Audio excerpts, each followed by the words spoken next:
참 좋으신 하나님 감사드립니다. 오늘도 저희들 금요일, 올해 2020년 첫 번째 금요일 맞이해서 저희들 또 출애굽기를 공부하고자 합니다. 주의 성령이 저희들을 인도해 주시길 원하옵고, 올해 2020년 금요일마다 우리 하나님께서 풍성히 베푸시는 은혜가 넘치기를 원하오며 예수님의 이름으로 기도드립니다. 아멘. 자, 보내드린 대로 출애굽기 오늘 18장이고요. 18장 1절부터 시작합니다. 네.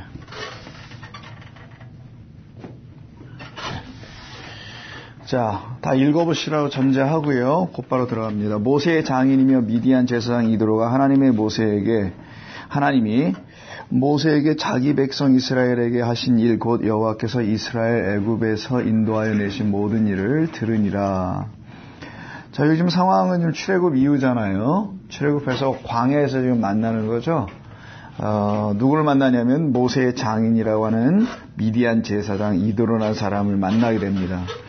근데 여러분 본문을 다 읽어보셔서 아시지만 이 미드로가 미디안의 제사장인가 아니면 이스라엘의 제사장인가 하는 그런 의아심을 좀 갖지는 않으셨어요? 자, 읽어보셨으면 아마 그런 생각이 아마 드시라 생각합니다. 왜냐면은 이 미디안의 제사장이라고 할 수 있는 그 이드로라는 사람이 하는 말을 들어보니까 이거는 이방인이라고 생각할 수 있는 사람이 할 말 같아 보이지가 않거든요. 그러면 이 이드로가 도대체 어떤 사람이길래 여기서 이런 일을 하는 것인가라는 질문을 우리가 한번 좀 던져볼 수가 있어요. 더군다나 5절 보시면은 모세가 하나님의 산에 진친 곳이라고 되어 있는 거길로 들어가거든요. 함께. 그래서 그가 모세의 말을 전하게 됩니다.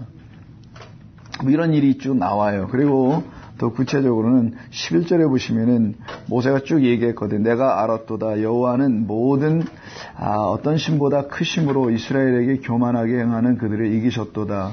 모세의 장인 이드로가 번제물과 희생제물을 하나님께 가져와서 드리니 뭐 이런 일을 합니다. 자, 그래서 이 도대체 그럼 이드로는 누구인가요? 그래서 무엇을 말하려고 이드로라는 사람에 대한 이야기가 여기서 언급되는 이유가 무엇일까? 이건 한번 좀 생각해 볼 필요가 있어요. 자, 그런데 오늘은 그 이드로에 대한 이야기를 다 못합니다. 원래 제가 좀 축약해서 해보려고 했는데 또 이게 하다 보니까 늘어나가지고요. 그래서 27절까지 한 번에 끝내는 기적을 한번 보일까 했거든요.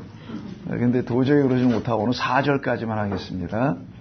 근데 4절을 하고 난 다음에는 내용만 긴 것 뿐이지, 전체적으로 이드로가 어떤 역할을 하고 있는지를, 이 18장에서 제가 모세와 이드로의 관계가 뭔지를 설명하는 것을 여러분 잘 아시게 되면은, 이게 그런 뜻이구나, 이런 복음을 담았던 것이구나라는 것을 금방 알게 돼요. 근데 그것을 알기 전에 이 앞에 있는 내용부터 우리가 좀 이해해야 될 부분, 중요한 게 4절까지가 중요한 거거든요. 그래서 거기를 오늘 좀 집중적으로 좀 다루기로 하겠습니다. 앞으로 3시간 동안만. 예. 자, 모세의 장인 이름이 뭐라 합니까? 자, 이드로라고 합니다. 이씨예요, 그러면? 어떤 분 또 이드로라 해서 뒤에 이름은 고사하고 성은 맞는다. 드로라는 이름은 우리가 없으니까. 그래서 이드로라는 어떤 이름을 갖고 있는데 미디안의 제사장이라고 했어요. 일단 놔두고 이름을 좀 보죠. 자, 그러면 이 사람에 대한 이야기를 한번 보겠습니다. 미디안부터 나오죠. 그럼 이 사람의 출신이 미디안이라는 얘기잖아요. 그럼 미디안은 어디서 처음 나오냐? 창세기 25장입니다. 창세기 25장 여기 책갈피를 놓으시고 오늘 좀 찾아야 되니까 2절 4절 한번 볼까요? 25장은 아브라함이 죽은 다음에 아브라함이 후처를 얻는 이야기죠. 자, 2절. 그가 시므란과 욕산과 무단과 미디안과 이스박과 수아를 낳았다고 합니다. 그 후처를 드린 이후에 그두라라는 후처예요. 1절에. 25장 1절에 합니다. 여러분 같이 계신 거예요? 딴 데 보고 계시지 말고. 자, 그래서 2절에 나오죠. 미디안. 여기서 처음 언급되는 거예요. 그러면 아브라함의 후처에서 나온 소생들이잖아요, 또. 그럼 이스마엘만 있는 것도 아니고, 이삭만 있는 것도 아니에요, 여러분. 자, 그러니까 이스마엘, 이삭에 얽매일 이유가 하나도 없는 거고요. 이건 어떤 설명, 첫 번째 장자, 그리고 진짜 장자. 이거 설명하려고 하는 거잖아요, 끊임없이. 자, 그때 여기서 미디안이 나옵니다. 6절, 4절도 보겠습니다. 미디안의 아들들에서 또 따로 나오죠. 미디안의 아들은 에바와 에발과 에녹과 아비다와 엘다 뭐 등등이 쭉 있습니다. 그러니까 미디안에 또 민족이 또 있다라는 얘기 아니겠어요? 자, 거기에 제사장. 그래서 광야 이름도 미디안 광야라고 되어 있단 말이에요. 그 사람들이 거주하는 지역이 광야에서 살아서 미디안 광야까지 붙여져 있기도 하거든요. 출애굽기 한번 봅니다. 3장. 자, 출애굽기 앞에 부분인 3장을 보시게 되면은 이제 미디안에 대한 이야기가 우리가 예전에 좀 했는데 좀 오래돼가지고 뭐 좀 가물가물할 테니까 한번 다시 한번 좀 살펴볼게요. 3장 1절 한번 보세요. 자, 소위 모세가 저기 애굽에서 추방당해가지고 쫓겨나간 거죠. 뭐 추방이라기보다는 도망 나와가지고 미디안 광야로 가죠. 그때 거기서 누굴 만나는지 여러분 아시잖아요. 그 다음에 이제 3장 만나는 이야기는 2장 11절 이하에 나오는 거고요. 3장에 가면 이드로 이름이 나와요. 모세가 그의 장인 미디안 제사장 이드로의 양떼를 치더니, 그럼 장인이니까 그의 아내 십보라를 받은 거잖아요. 그 십보라에 대한 이야기는 16절 미디안 제사장에게 라고 16절에 2장 16절입니다. 되어 있는 곳은 이름이 안 나왔었어요. 2장 16절에서 그냥 미디안의 제사장이다라고만 나와 있었단 말이에요. 근데 하필이면 또 딸이 7이나 있어요. 자, 있더니 그들이 와서 우물을 길어 그 위에 채우고 할 때 그 중에 한 딸을 만나는 거죠. 자, 그 이야기의 연속이 이제 3장 1절로 넘어가는 거예요. 이제 이름이 나오네요. 3장 1절에는 이드로라고 나옵니다. 근데 이드로의 양떼를 치네요. 자기는 양이 없었으니까. 그러니까 이드로의 양을 쳤다는 것도 좀 특이해요. 여러분, 모세는 어떤 인물인지 여러분 아시고 이걸 보는 겁니다. 모세는 그리스도 예수에서 예수의 역할을 하는 거고, 그리스도를 모형을 하고 있는 거예요. 자, 예수도, 역사적 예수도 그리스도를 모형하고 있는 거잖아요. 똑같이. 여기서도 마찬가지입니다. 그 모세로 읽어내야 되는 거예요. 그래서 모세의 양은 이드로의 양이었다. 뭐 이런 거잖아요, 지금. 그럼 이드로는 뭐 보통 사람이 아닌 것 같아 보여요. 그의 양을 치니까. 그래서 단순히 이거를 그냥 이드로는 거기 미디안에 가가지고 어떤 사람 만나서 거기서 뭐 40년 살았다 이런 얘기가 아니니까요. 자, 그리고 거기서 미디안의 제사장인 그 이드로를 여기서 언급하는 것을 우리가 보게 됩니다. 4장도 한번 보겠습니다. 4장 18절 한번 보세요. 모세가 그의 장이라고 또 나와요. 모세가 그의 장인 이드로에게 돌아가서 라는 말이 나옵니다. 그에게 이르되 내가 애굽에 있는 내 형제에게로 가야 합니다 라고 할 때 이드로에게 가요. 그럼 아무리 봐도 일단 장인 이름은 확실히 이드로인 건 맞죠. 예, 계속 반복되는 거 보니까 이드로인 건 맞아요. 근데 출애굽기 2장을 좀 볼게요. 출애굽기 2장 16절. 자, 이하에 보면은 미디안의 제사장이라는 이제 이야기가 나오게 되는데 한번 좀 보겠습니다. 16절에서부터 18절에 쭉 보면은 한번 요 사이에 껴있는 걸 한번 볼게요. 미디안의 제사장에게 7달이 있더니 그들이 와서 물을 길어 그 위에 채우고 그들의 아버지의 양떼에게 먹이려 하는데 그 목자들이 와서 그들을 쫓죠. 자, 그러니까 미디안의 제사장의 딸들도 목자인데 목녀가 여기서 나온 게 그 유명한 목녀예요. 그 목자들인데 이들을 쫓아버린 이상한 목자들이 와요 지금. 그래서 좀 모세가 돕는 거죠. 그래서 모세가 도와라는 그들을 도와 그 양떼에게 먹이니라. 물을 먼저 먹여요, 그죠? 자, 이 일로 인해서 어떤 일이 있는지 볼게요. 그들이 그들의 아버지 누구랍니까? 여기서 또 루엘이래요. 그러면 루엘이라는 이름이 이제 등장을 하겠네요. 자, 이름을 일단 한번 살펴보고 가려고 하는 거예요. 루엘이 여기서 나옵니다. 아버지가 루엘이네요. 자, 그래서 루엘이 나오는데 이 루엘은 도대체 누구인가 한번 생각해 봐야 되겠죠. 사사기. 여호수아 다음이 사사기인데 사사기 4장 한번 보세요. 사사기 4장 11절.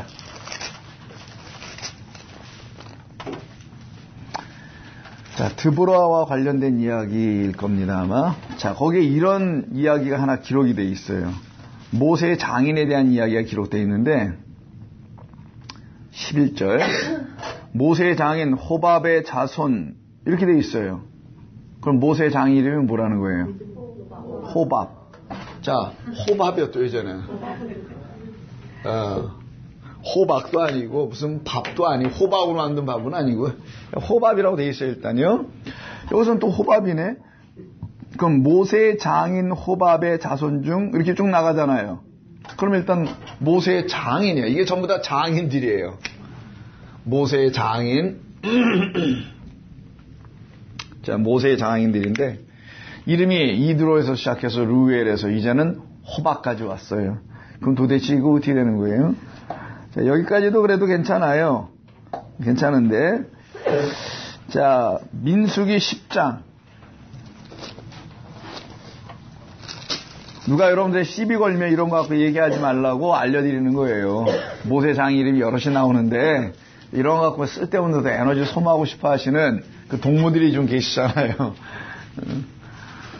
그런 분들 위해서 설명이 필요해서 여러분들에게 그냥 알려드리는 거예요. 한번 짚고 넘어가려고. 이런데 시간 쓰고 싶지는 않은데 그래도 하자고요. 자, 민수기 10장 29절. 모세가 모세의 장인 미디안 사람 누구래요? 르우엘의 아니지, 아들 호밥이야. 이제 헷갈리죠, 여기서부터 여러분. 이제 좀 머리의 문제야, 여기서부터는. 헷갈리기 시작해. 자, 모세의 장인을 르우엘을 했죠. 르우엘의 아들은 또 누구? 호밥. 그럼 여기가 아들이 되기도 하고 장인도 되네요. 모세에게는, 모세에게는 장인도 되고, 르우엘에게는 아들의 이렇게 관계라는 거예요. 그럼 이게 무슨 콩가루 집안도 아니고, 이거 어떻게 되라는 거야, 이게. 모세의 장인 이드로, 모세의 장인 르우엘. 근데 호밥도 모세의 장이라고 아까 사사기에서 그랬는데, 민수기를 읽어보니까 모세의 장인이 르우엘은 맞는 것 같은데, 여기까지는 쭉 봐도. 여기서부터가 좀 이상하죠? 호밥이라고 그러네요? 그러면 호밥과 르우엘의 관계는 아버지와 아들과의 관계였다라고 일단 알 수 있겠죠. 이렇게 되는 거예요, 아버지와 아들의. 그럼 우리가 알 수가 있는 거죠. 이거 대충 봐도 이드로하고 르우엘은 동명이인이구나 하는 것을 같은 사람이구나. 쓰지 않을게요. 동명이인이 아니고 이명동인이라고 해야 할까? 한 사람이 이름을 두 개를 가지고 있다라고 볼 수 있고요. 아마 호밥은 아닌 듯하다라는 생각을 일단 할 수 있죠. 이때는 좀 원어의 도움을 좀 받아야 됩니다. 이래서 여기서 원어를 한번 보게 되면요. 자, 민수기에서 지금 장인이라고 말하는 민수기 좀 읽어보니까 아들이라고 나와 있잖아요. 근데 지금 뭐라고 되어 있냐면 여기서 장인 돼 있죠. 요때 쓴 장인이 핫탄이라고 해요. 핫탄. 자, 핫탄인데, 자, 이 핫탄이라는 단어 쓰는데, 이건 장인이라고 할 수 있습니다. 이 장인. 그런데 요 단어가 장인으로 쓸 때가 있어요. 근데 여기다가 발음이 자음 다 똑같아요. 발음을 좀 다르게 해서 발음기 위해서 이게 모음이 여기 좀 다르죠. 요 하나 더 내려왔죠. 여기 모음이. 요걸 모음이라고 해요. 이렇게 해서 하나가 더 붙었잖아요. 여기. 이렇게 내려온 게 있죠. 여기는 없고. 여기 하나 더 들어가면은 요거는 처남이 돼요. 그러면 호밥은 르우엘의 아들인데 르우엘은 장인이었다고 말했던 그거는 맞는데 여기 아들이라는 요 관계 있잖아요. 지금 그 관계를 설명할 때 그때 장인 쓴 거 있습니다. 그 장인이 사실은 알고 보니까 장인이 아니고 호밥은 처남이었던 거예요. 처남. 이게 넓은 의미에서는 결혼을 하게 되면 여러분 여자는 남자 쪽에 가족을 얻는 거고 남자도 여자 쪽에 가족을 얻는 거잖아요. 처가, 시댁 이런 식으로 해서 우리말로 하면 in-laws라고 영어로지 우리말이 아니라 in-laws라고 하죠. 이거는 시댁이든 처가든 이쪽 사람들을 말하는 거잖아요. 법적으로 묶여있는 법 안에 있는 사람들이다. 그래서 영어로 father-in-law, brother-in-law, sister-in-law 이렇게 부르죠. mother-in-law, 장모님, 뭐 이런 식으로, 아니면 시어머님. 그래서 새로운 가족의 의미가 좀 담겨 있어요. 그래서 이드로와 루엘은 맞아요, 장인. 근데 호밥은 장인이 아니고 루엘의 그냥 아들이다라고 여러분이 알고 계시면 됩니다. 자, 그래서 이건 그냥 상식을 알고 있자는 거예요. 이게 중요한 건 아닙니다. 근데 이름의 뜻은 좀 알 필요가 있을 것 같아요. 이제 장인의 이름들. 여기 지금 르우엘이라고 되어 있는 이름이 일단 나오죠. 2장에서 먼저 나왔으니까 르우엘은 라에다가 엘이 붙어서 하나님의 친구라는 그런 뜻을 갖고 있어요. 하나님의 친구 르우엘입니다. 내가 이제 미디안의 제사장이에요. 그러니까 단순한 사람이 아니라는 걸 알 수 있죠. 그래서 그를 이름으로만 설명하려고 했던 것이 아니라 그가 누구인지를 알려주고 싶은 것이 사실은 담겨 있는 거 아닐까요? 그래서 그가 바로 하나님의 친구, 하나님의 친구는 하나님의 것을 아는 거죠. 그런 의미로 미디안에서 양을 치고 있는 자로 설명되고 있었다라는 것을 알면 되고요. 이드로는 나중에 좀 하기로 하겠습니다. 이드로의 뜻도 뭐 지금 하죠, 그럼. 이드로는 어떤 사람이냐, 어떤 뜻을 갖고 있냐면 야타르인데, 자, 야타르라고 해요, 이걸 읽을 때. 야타르에서 오는 건데, 동사 어근이 중요합니다. 발음은 이제 이트로, 영어로는 제트로라고 하는데, 왜 제를 썼는지 모르겠어요. 야예요, 야, 그냥. 그래서 이드로가 더 맞는 것 같은데, 자, 어지간 그 야타르라는 단어에서 오는데요. 이건 탁월하다. 여럿이 좀 여러 가지 좋은 뜻을 갖고 있어요. 탁월하다. 아까 뭐 하나님의 친구였죠, 르우엘은. 자, 하나님의 친구. 이런 개념이 있고요. 여기는 탁월하다는 뜻이 있어요. 또 어떤 뜻이 있냐면은, 어떤 것을 좀 넘겨줘. 뭘 했는데 풍성하다 보니까 남겨서 주어. 그러니까 remain 해가지고 남겨서 이렇게 넘겨주는 거. 남겨주다. 그래도 번성하다는 뜻이 있어요. 뭐 좋은 것은 다 갖고 있네, 그죠? 그 다음에 보존하다라는 것도 있어요. 일단 몇 가지만 이렇게 써볼게요. 이 정도로 아마 이 야타르는 성경에서 사용이 되더라고요. 그런 뜻을 갖고 있는 사람의 이름이 이드로다라는 거 여러분 아시면 되는 거예요.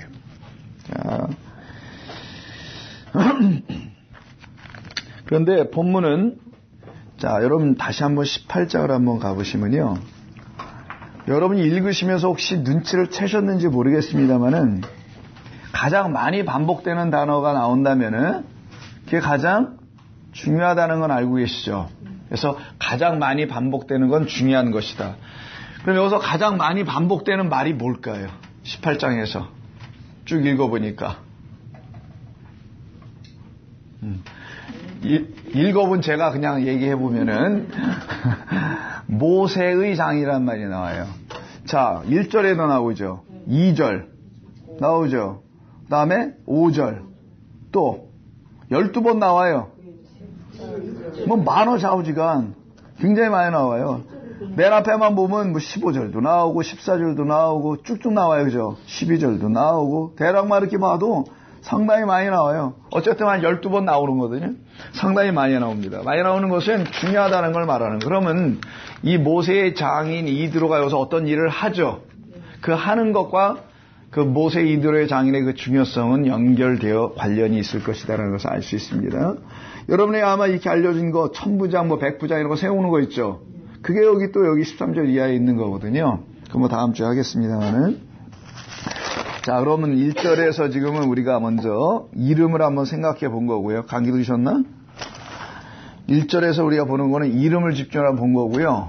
그 다음에 2절에서 우리가 한번 좀 보겠습니다. 애굽에서 인도하여 내신 모든 일을 들으니라 라고 난 다음에 2절 모세의 장인 와서 지금 얘기를 다 해. 무슨 얘기를 해줬겠어요? 출애굽 얘기를 해줬을 거 아니겠어요? 지금 모세가 와서 이드로에게 모든 일을 다 얘기했다잖아요. 애굽에서 일어나는 거 10가지 재앙, 6월절 여러분 아시는 거 모든 거 지금까지 있었던 거 다 얘기했겠죠. 4장 이후로 돌아가서 바로를 만나가지고 지팡이 던졌더니 뱀이 된 거 뭐 이런 얘기 다 했을 거 아니겠어요. 그 모든 얘기 마라의 쓴물이며 모든 걸 뭐 다 했겠죠. 모든 걸 다 했다는 얘기가 지금 1절의 끝에 모든 일을 다 들었다라는 거예요. 이드로가. 모세장이 이드로가 모세가 돌려보냈던 그의 아내 십보라와 그의 두 아들을 데리고 왔으니라는 말이 나와요. 그러면 돌려보냈던 일이 있었다라는 거잖아요. 언젠가. 그 돌려보냈던 그때 헤어진 거예요. 그럼 이들이 부부가 헤어졌든 그 가족이 헤어졌다가 출애굽이 다 끝난 다음에 여기서 만났다라는 거예요. 그러면 출애굽의 여정 속에 있지 않았던 사람이 있었다는 거잖아요. 여기 또. 그게 지금 모세의 소위 아내 십보라와 아들이었다라는 얘기인데 그들은 여기 없었을까? 같이 왜 또 데려가진 않았을까? 어떤 의미를 담는 것인가? 이런 거를 여기서 한번 생각해 볼 필요가 있죠. 왜냐하면 여기에 그런 말을 강조하니까 데리고 왔다라는 거잖아요. 지금 만나려고. 단순히 그냥 해오하는 정도의 의미를 넘어서지는 않았을까 하는 생각입니다. 그래서 모세장이 이드로가 모세가 돌려보냈던 그의 아내 십보라와 그의 두 아들을 데리고 왔으니 첫 번째 아들의 이름은 게르솜이라고 하고요. 이는 모세가 이르기를 내가 이방에서 나그네가 되었다 하며 다른 두 번째 아들의 이름은 엘리에셀 이라 하여 이는 내 아버지의 하나님이 나를 도우사 바로의 칼에서 구원하셨다 함이더라 라는 겁니다. 이게 이렇게 중요하지 않을 것 같아 보이기도 하지만 요 18장을 이야기해서는 이 이야기는 좀 중요합니다. 사람이 일단 이름이 등장되죠. 더군다나 여러분이 잘 아시는 이 귀에 익숙한 두 아들에 대한 이야기가 또 여기서 나옵니다. 여러분이 알고 있는 두 아들은 많이 있잖아요. 가인과 아벨서부터 시작해서 또 예서와 야곱, 므낫세와 에브라임 이렇게 성경 창세기에 쭉 있잖아요. 여기에서도 지금 모세가 낳은 아들 둘 게르솜과 엘리에셀 이 정도 이름들은 좀 기억을 할 필요가 있습니다. 성경에 많이 나오는 이름도 아니니까 게르솜과 엘리에셀 옛날에 어렸을 때 교회 다니는 사람들은 이런 성경 퀴즈 이런 걸 외워서 썼거든요. 자, 그거보다는 이 의미가 무엇인지는 오늘 저녁에 좀 알아가는 시간이 됐으면 합니다. 자, 먼저 모세가 돌려보냈던 그의 아내 십보라예요. 원래는 찌뽀라인데 우리 전에 했었던 거 한번 기억하신다면은 우리 발음상에 십보라로 했는데 좋습니다. 그거는. 자, 이에게 두 아들이 있네. 게르솜 엘리에셀. 자, 게르솜 엘리에셀에 대한 이야기가 어디 나오는 게 있을 겁니다. 자, 먼저 게르솜이라는 뜻은 타국에서 나그네가 되었다라는 뜻을 좀 갖고 있다라는 거잖아요. 왜냐하면 게르솜이라는 자체가요. 거류하다, 나그네 생활을 하다 이런 말에서 나오는 말이고요. 나그네라는 뜻 자체를 또 갖고 있어요. 이미요. 엘리에셀은 하나님이 도우신다는 거 다 아시는 거고요. 엘리에셀. 아브라함의 사환 이름도 엘리에셀. 이삭을 데리러 갈 때 그 사람도 엘리에셀이고 엘에셀이라는 것이죠. 신약성경에서는 이 사람의 이름을 나사로라고 합니다. 같은 이름이에요. 자, 이렇게 엘리에셀 또 에벤에셀도 여러분 아시죠? 비슷한 말이긴 합니다만 에벤에셀. 에벤은 돌, 반석. 에셀은 돕는다 그래서 돕는 돌, 도우는 돌 이런 의미잖아요. 그래서 어딘가 다 같은 의미를 좀 함축하고 있음을 알게 되죠. 창세기. 자, 2장을 한번 볼게요. 출애굽기 2장. 자, 출애굽기 2장을 한번 잠깐 먼저 보겠습니다. 2장 22절. 예. 아까 우리 2장 좀 읽다 말았었는데 르우엘의 딸, 이드로의 딸을 도와주잖아요, 모세가. 그래서 그 집의 딸 하나를 주는 이야기가 나오는 거죠. 자, 20절. 아버지가 딸들에게 이르되 그 사람이 어디 있느냐? 너희가 어찌하여 그 사람을 버려두고 왔느냐? 그를 청하여 음식을 대접하라. 모세가 그와 동거하기를 기뻐하며 그가 그의 딸 누구를 줘요? 이렇게 주는 이야기가 나와. 십보라를 모세에게 주었더니 그가 아들을 낳음에 모세가 그의 이름을 게르솜이라 하였다. 미디안 광야에서 낳죠, 일단. 게르솜을. 내가 타국에서 나그네가 되었다라는 이름이에요. 이때 중요하게 포인트를 준 건 나그네만이 아니라 어디라고 합니까? 타국이라는 것에 좀 포인트를 더 둔 것 같아요. 타국에서, 이방에서, 아까 이방이라고 해요. 그러면 타국이라고 했어요. 같은 개념이죠. 내 고향이 아니라는 의미를 일단 담은 거죠. 내 나라가 아니다, 이런 거. 자, 그곳에서 나왔다라고 합니다. 그때 게르솜이라는 이름이 처음으로 등장을 해요. 그리고 두 번째 아들을 낳았다는 얘기가 2장서부터 18장에 이를 때까지 단 한 번도 없었어요. 물론 낫겠죠. 언젠가. 근데 성경은 뭐 낫다 이런 얘기를 하지 않아요. 예를 들어서 누굽니까? 요셉의 두 아들 므낫세와 에브라임을 낳을 때는 그냥 낫다 둘을 이렇게 동시에 한꺼번에 쓰잖아요. 근데 여기는 지금 곧바로 한꺼번에 쓰지는 않고 하나 먼저 써놓고 18장 가서 오늘 본문에서 두 아들의 두 번째 이름인 엘리에셀이 거기서 다시 등장을 하죠. 다시 처음 등장을 하죠. 그럼 이렇게 떨어뜨려 놨을까? 왜 다른 데 다 이렇게 둘둘씩 있다가 여기는 왜 또 분리된 것처럼 이렇게 보여지는 이유는 뭘까? 그리고 그 사이의 공백은 또 무엇을 의미할까? 그 사이의 공백은 뭐가 있어요? 뭘로 채워집니까?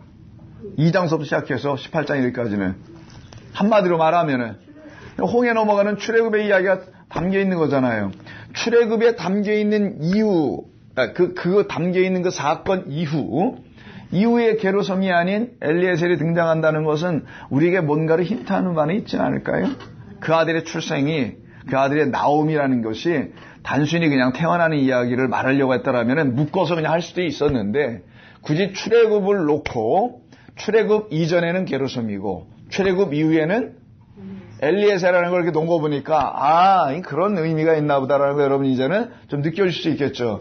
그래서 출애굽을 놓고 이 이전과 이 이후가 나눠지더라는 거예요. 그걸 두 아들로 설명한 겁니다. 앞에는 나그네라는 이름을 갖고 있는 게르솜으로 이 나그네를 도와야 될 자라는 어떤 이름을 갖고 있는 엘리에셀로. 근데 여기서는 어디서 나그네래요? 타국이나 아니면 이방이라고 되어 있죠. 타국이나 이방에서 나그네로 살아가고 있는 자들에게 출애굽이라는 어떤 사건은 엘리에셀을 만들어내는 일을 하게 된다는 거잖아요. 출애굽이 있어서 나온 거니까. 출애굽 다음에 엘리에셀이 나온 거니까. 태어난 거 어느 시점에서 그렇게 중요한 게 아니라 성경이 말하려고 하는 흐름을 보라는 거예요. 출애굽 이후에 나온 아들은 엘리에셀이라는 건 분명히 알려주죠. 여기 2장이고 고사에는 아무것도 없다. 엘리에셀이 여기 나오니까. 제가 말씀하는 거 이해하십니까? 예. 그러니까 출애굽 전후에 이런 일이 달라지게 나오더라는 거예요. 그러니까 출애굽 사건은 우리에게 어떤 것을 알려주려고 하는 거 아니겠어요? 생명이라든가 구원이라든가 하나님의 도우심이라든가 이런 것이 전부 다 담겨 있다라는 거예요. 이런 걸 구조로 좀 갖고 있다라는 거예요. 이런 거 여러분이 보시면 성경이 지금 뭘 말하려고 하는지를 여러분이 캐치할 수가 있지 않겠냐는 거죠. 이런 뜻을 담고 우리를 말하려고 하는 것이구나. 우리가 출애굽하기 전은 여기 어디에 자리는? 타국이라는 데가 어디입니까? 이방이. 실제로 어디예요? 야곱? 네, 애굽이라는 곳이잖아요. 여기는 어디입니까? 광야예요. 다르잖아요. 그죠? 실제적으로 역사 속에서는 게르솜은 2장에 보니까 미디안 광에서 난 거지만 출애굽을 중심으로 보면 미디안 광에서 났다라기보다는 이는 출애굽 이전에 낳은 나그네라는 걸 초점을 둔 아들이었구나라는 걸 말하려고 하는 거고 이는 출애굽 위에 난 광야의 아들이구나라는 거 알려주는 거죠. 그래서 여기 1세대 이쪽으로는 2세대 있는 거 아시죠? 광야 1세대 광야 2세대로 나오죠. 출애굽 1세대 출애굽 1세대, 광야 1세대예요. 똑같은 건데 제가 순서로 1세대, 2세대로 만드는 이유는 애굽에서 난 사람들은 모두 다 어떻게 돼요? 다 죽어야 되는 거죠. 다 모래사장의 광야에서 죽습니다. 그래서 광야에서만 난 자들 이들을 갖다가 광야 사실은 1세대죠. 광야 1세대라고 해요. 이들만 어디로 들어가요? 가나안으로 들어가는 거예요. 여기로 들어가는 과정을 이렇게 설명하고 싶어서. 그럼 이것이 여러분들하고 무슨 상관이 있냐는 거예요, 대체. 이게 상관이 있어야 되는 거예요, 이거 들으면서. 여러 성경 공부를 쭉 해오셨기 때문에, 이게 바로 내가 애굽이라는 세상, 나라 혹은 성전에서 살고 있었을 때는 그 애굽이 가져다 주는 걸로 인하여 애굽 땅에서 유리방황하는 자. 그냥 애굽이라는 세상에서 방황하고 있었던 내가 출애굽을 통하여 나오니 게르솜이 나와서 여기서부터는 광야에서 나그네 삶을 사는 거예요. 근데 그때 나그네도 엘리에셀이라는 어떤 존재, 하나님이 도움이신데 하나님의 도움으로 이 나그네들은 광야에서 가나안으로 들어가는 자들이라는 거예요. 그래서 게르솜과 엘리에셀은 두 아들이긴 하지만 사실은 같은 한 아들이에요. 이걸 쌍둥이로 설명하는 거잖아요. 항상이요. 두 아들의 개념은. 이해하십니까? 우리를 말하는 거예요. 우리가 둘은 아니잖아요. 여러분 한 사람 아닙니까? 여러분 하나는 두 가지 존재가 있다라는 거예요. 애굽이라는 하나님 알지 못했던 세상, 성전에 있었을 때와 세상 나라에 있을 때를 게르솜, 타국에서 방황하는 자였다. 나그네.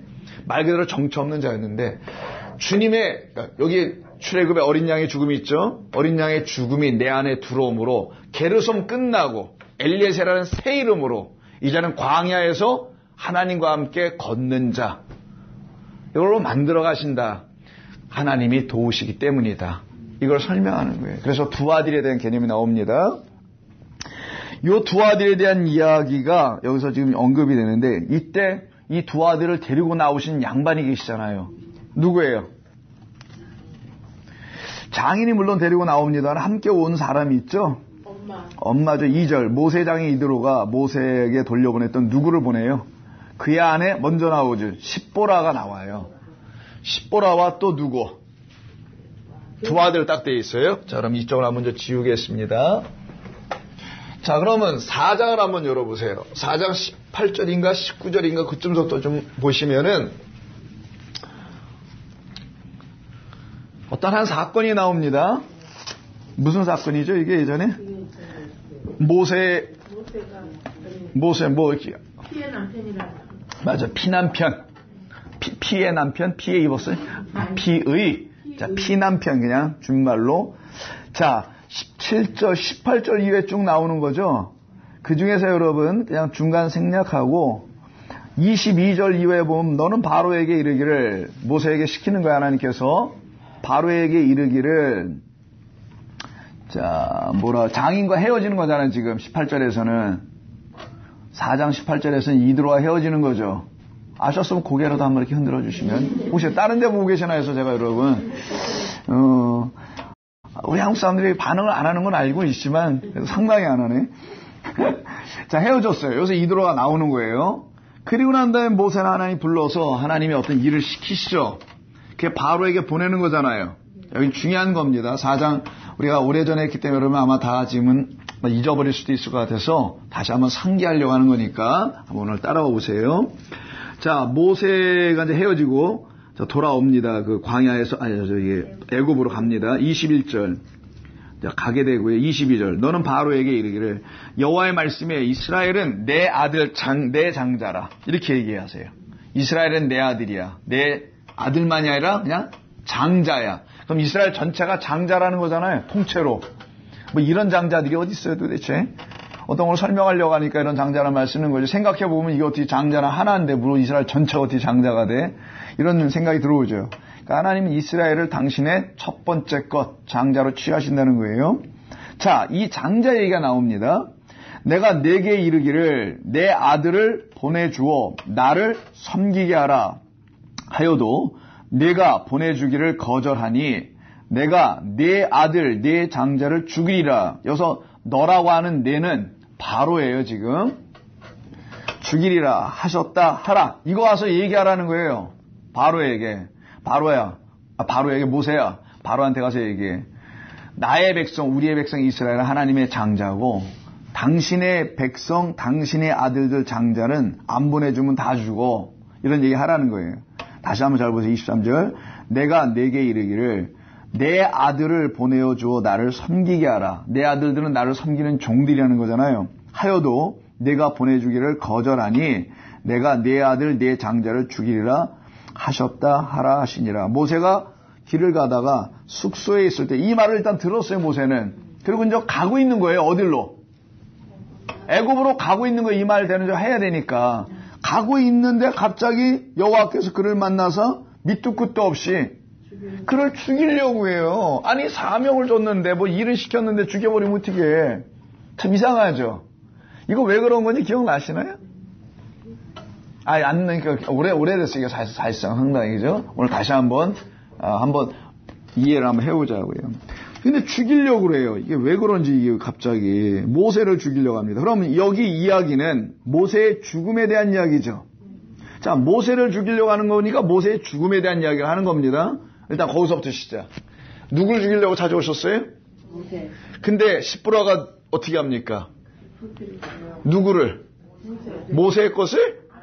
아들. 그때 아들 이름은 나오지 않지만 누구겠어요, 당연히? 게르솜입니다. 전제를 하는 거예요.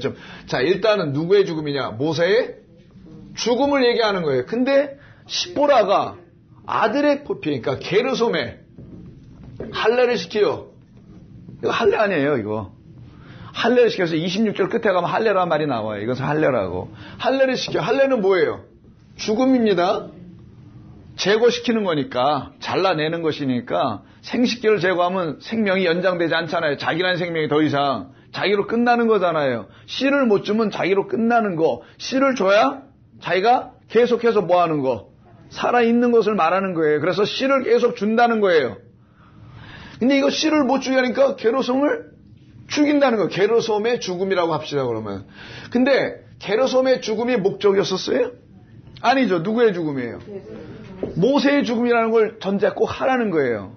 그러면 모세를 여기다 보내신다면서요. 너 가가지고 애굽의 장자들 혹은 누구의? 바로의. 애굽의 장자니까 바로의 장자죠. 바로의 장자들은 어떻게 하는데 내가 다 죽여버릴 거야. 그리고 내가 누구는 살려내겠대요? 이스라엘. 내 백성이죠. 그러니까 이스라엘. 이 자체가 장자죠. 이 장자는 다 살려낸다. 이런 얘기 하잖아요. 그러면 애굽의 장자 가서 죽어야 될 장자들이 있고 살아야 될 장자가 있는데 이거를 설명하기 위해서 이게 어떻게 이루어지는 걸 알려주려고 죽을 자와 살 자가 어떻게 되는 것인지를 알려주려고 누구의 죽음을? 아니지. 모세의 죽음을 가지고 설명한다라는 거 이게 지금. 아니 명령을 해서 이걸 가살려 이 사람 죽으면 안 되잖아요. 근데 왜 죽이냐고요. 여기서부터 난센스가 벌어지는 거죠. 이해가 안 되는 거라면은. 근데 성경은 이 모세의 죽음이 이거를 이루는 것이다 라는 거잖아요. 그러니까 이해하셨어요? 모세의 죽음이 이거를 완성할 거라는 거예요. 애굽의 장자는 죽고 이스라엘 장자는 살아난다. 그러면 애굽의 장자가 죽음으로 누가 산다는 거예요? 이게 뭡니까? 유월절 아니에요. 그럼 지금 모세를 보낸다는 이야기 이 4장에는 앞으로 일어날 12장 13장에 있을 유월절에 대한 서막이지 뭐겠어요. 이거 똑같은 얘기를 하는 거니까. 모세라는 사람의 죽음은 출애굽을 일으키게 하는 유월절과 관계가 있는 죽음을 미리 설명하고 있다는 거예요. 그럼 모세 하나 보내서 이런 일이 벌어졌나요? 유월절에서는 누가 죽어요? 어린 양이 죽죠. 어린 양으로 얘기하는 예수 그리스도 아니겠어요? 그럼 모세의 죽음이 아니라 누구의 죽음을 얘기하려던 거예요? 그렇지. 예수의 죽음을 말하고 싶어서 성경은 미리 예수는 근처에 있지도 않는데 두께로 봐도 한참 뒤로 가야 되잖아요. 이렇게 성경을. 아니, 농담입니다. 두께로 봐도 한참 뒤쪽으로 가야 되는데 어떻게 여기서 예수를 생각하지 않을 수가 있겠는가? 우리는 아무리 두꺼워도. 그런 얘기죠. 두꺼워서 생각 못하는 게 아니라 생각이 될 수밖에 없겠죠. 다시 잘 보세요. 사람들은 애굽의 장자는 애굽의 바로는 나쁘니까 요놈들 이스라엘 백성들을 괴롭혔으니까 요놈들 싹 죽어야 돼. 혹은 요놈들을 하나님 심판해서 재앙해서 얘들은 없애버리고 고난 줬던 놈들은 그리고 요 이스라엘 백성들만 살려내는 걸 구원이라고 자꾸만 생각한단 말이에요. 그럼 이 원론에 다 빠지고 이중예종론에 빠지게 되는 거예요. 이거는 애굽은 뭘 말하는 거냐면 그냥 이 세상 전부를 말하는 거예요. 거기엔 바로가 지배하고 있는 나라 거기에 그냥 다 있는 거예요. 모두가. 근데 그 중에 내 백성이 있다. 그 내 백성을 내가 어떻게 골라내고 어떻게 내 백성으로 만드는지를 말씀하는 거예요. 성경은 구분해놓고 나눠놓고 요놈들은 싹 어떻게 하고 이것들은 너무 이뻐서 어떻게 하고 이러는 게 아니라는 거. 애굽의 장자들을 죽인다는 말은 그런 의미에서 이들이 뭘 잘못했다고 해서 막 죽여버린 게 아니고 애굽의 그 어떤 장자의 죽음으로 하나님이 이 땅에 이 죽음의 의미가 뭔지를 아는 사람들, 그래서 깨달은 사람들을 이스라엘이라고 하고 내 아들이라고 하며 그들은 내 장자라고 내가 부르겠다. 그리고 그들만 출애굽해서 살아나는 거다. 애굽에서 나오는 거다. 이러면 더 이해가 되세요? 이걸 말하는 거예요 지금. 그러면 이 애굽의 장자들의 죽음은 어떠한 한 장자 그 대표의 죽음으로 말미암아 대신 죽었다는 그 사건으로 말미암아 이스라엘이라는 존재들이 장자가 되어 나오는 걸 알려주려고 모세를 보내서 여기 가서 뭐 하라는 거예요. 모세 보고 가면 너 가서 죽으란 얘기를 하고 싶은 건데 모세는 죽지 않죠. 죽을 뻔했는데 누굴 죽여요? 근데 아들을 죽여. 왜 아들을 죽여요? 장자들을 죽이겠다는 거예요. 모세가 난 누구니까? 장자니까. 애굽의 바로가 난 장자와 모세가 난 장자는 같다라는 걸 설명하고 싶어서 장자를 게르솜의 표피를 베어버리는 할례를 해버린 거예요. 십보라가 뭐 알고 했다기보다 하나님이 진리를 우리에게 가르쳐 주려고 그를 그렇게 시켜서 하게 하는 거죠. 그리고 그 입으로 피난편이라고 이제 부르게 하는 거란 말이에요. 이런 구조가, 이런 뜻이, 이 진리가 여기에 담겨 있는, 그래서 이 애굽의 장자들 나쁜 놈들 죽이고 그런 게 아니라 이들은 이 이스라엘을 대신하여 죽은 자들을 설명하는 거예요. 대신하여 죽은 그 장자, 그 모세, 그 예수를 말하려고 하는 거예요, 성경은. 자, 이런 구조를 일단 이해하셨으면 좀 더 구체적으로 보시면은 여러분들이 여기다가 골격을 세웠으니까 이해하는데 큰 어려움이 되지 않으라 봅니다. 먼저 24절을 보시게 되면은요, 설명 쭉 했으니까 모세가 길을 가다 숙소에서 모세를 만나서 죽이려고 하세요. 왜 죽이려고 하는지 설명 좀 했잖아요. 그때 십보라의 행동이 25절이죠. 십보라가 돌칼을 가져다 그의 아들들의 포피를 베어 그 아들의 포피, 죄송합니다. 단수. 포피를 베어 그의 발에 갖다 대며 이르되 당신은 참으로 내게 피난편이라고 하죠. 자, 요까지만 일단 보겠습니다. 자, 여기서 우리는 이 이야기를 통해서 복음을 들을 수 있어야 되는 거예요. 이 정도만 들어도 여러분 복음이 어느 정도 들려지죠. 복음이라는 건 성경이 나에게 구원이 무엇인지를 설명하는 것을 듣는 걸 복음 듣는다고 하는 거예요. 복된 일을 듣는 게 아니라. 자, 그러면 이때 4장 24, 5절 정확히 잘 보세요. 집중해서 잘.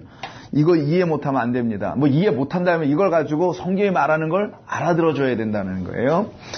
자, 십보라가 25절을 보면 아들, 이거 게르솜이겠죠. 포피를 뵙니다. 할례하는 거죠. 할례는 죽음입니다. 모세의 장자의 죽음이에요. 그 모세의 장자의 죽음을 지금 애굽의 장자의 죽음과 연결시키려고 하기 때문에 쓴다는 것으로 이해할 수 있겠죠. 자, 이것은 윗절 23절에서 말씀하신 네 아들을 죽이신다라는 바로의 아들을 죽인다는 말, 그 아들은 바로 다름 아닌 결국 또 모세의 아들의 죽음으로 연결되죠. 그 다음 절에서 곧바로 바로의 아들을 죽인다더니만 바로의 아들은 죽이지도 않고 아직 모세의 아들을 죽이시는 할례가 지금 이루어진단 말이에요. 부정시키는 거니까. 자, 그래서 하나님께서 궁극적으로 하시는 것이 무엇인지를 말씀하려고 하는 거예요. 그럼 23절에서 네 아들은 누구냐? 바로의 아들 장자들인데 이 바로의 아들 장자들의 죽음을 모세의 장자인 게르솜의 할례로 연결시켜서 장자의 죽음이 무엇인지를 설명하려고 하는 거예요. 장자는 단순히 그냥 죽는다 이런 의미가 아니라 장자가 왜 버림을 받는지, 죽임을 당해야 되는지 그 의미로 설명하려고 하는 거죠. 이스라엘이라는 당신의 하나님 아들, 그 아들을 장자 삼기 위한 하나님이 하시는 일이 무엇인지를 말씀하는 겁니다. 결국 모세를 죽이시겠다는 말씀의 의미와 뜻을 그 모세가 낳은 장자인 게르솜, 이는 어디서 났답니까? 타국에서 난 거예요. 이방에서 나그네가 됐다라는 것이라는 것은 그가 이방에서 태어났다라는 의미를 좀 더 넘어서 있는 어떤 것을 담고 있겠죠. 그래서 곧 애굽이라는 이방이에요. 여기는 세상이 이방이라는 거예요. 여기가 무슨 말이냐? 우리가 이 세상에 누구든지 태어나잖아요. 이 태어난 여기를 이방 타국이라고 하는 겁니다. 첫 번 태어난 거예요. 이게 여기서 태어난 게르솜이란 우리가 없어져야 된다는 거예요. 이걸 첫 번째 난 우리가 다 장자야. 그래서 그냥 여러분의 집안의 장자들을 말하는 게 아니라, 이해하셨네 제 말씀? 이 세상에서 누구든 한 번은 태어나잖아. 그 한 번 태어난 그 사람은 스스로가 장자, 이 땅에서 여기서 한 번 태어났기 때문에 그걸 이방에서의 장자다, 타국에서의 첫 번째 것이다라고 하는 거예요. 이거를 다 그 하늘의 것의 첫 번째 것으로 다 바꿔주겠다라는 것이 이스라엘이라는 이름으로 다시 설명하는 겁니다.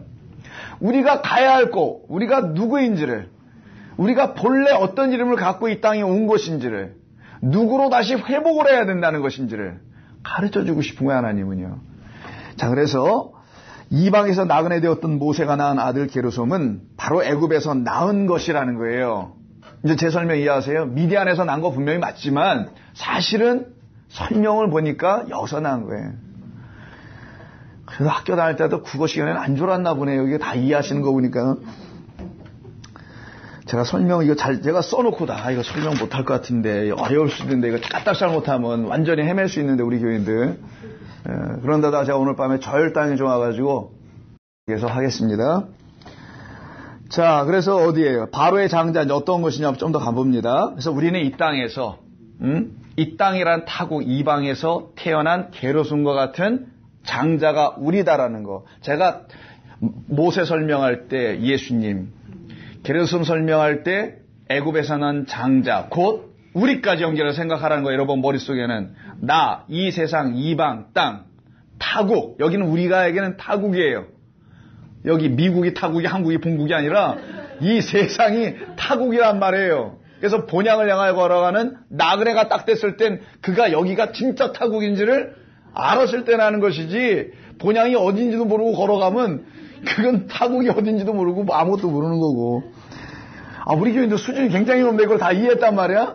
난 이거 무지하게 써서 팔 아프도록 설명을 또 해보고 그렇게 안 해도 되겠네. 일찍 끝나는데 그럼. 그래도 쓴 건 있으니 한번 해보겠습니다. 갑자기 여러분 실망하네. 다 하려고 한다니까.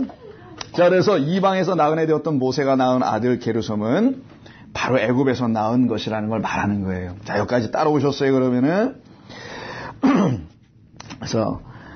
그래서 바로의 장자 역할을 하고 있는 자가 누구냐? 모세의 아들인 게르솜이 그 역할을 좀 하는 거예요, 여기서는.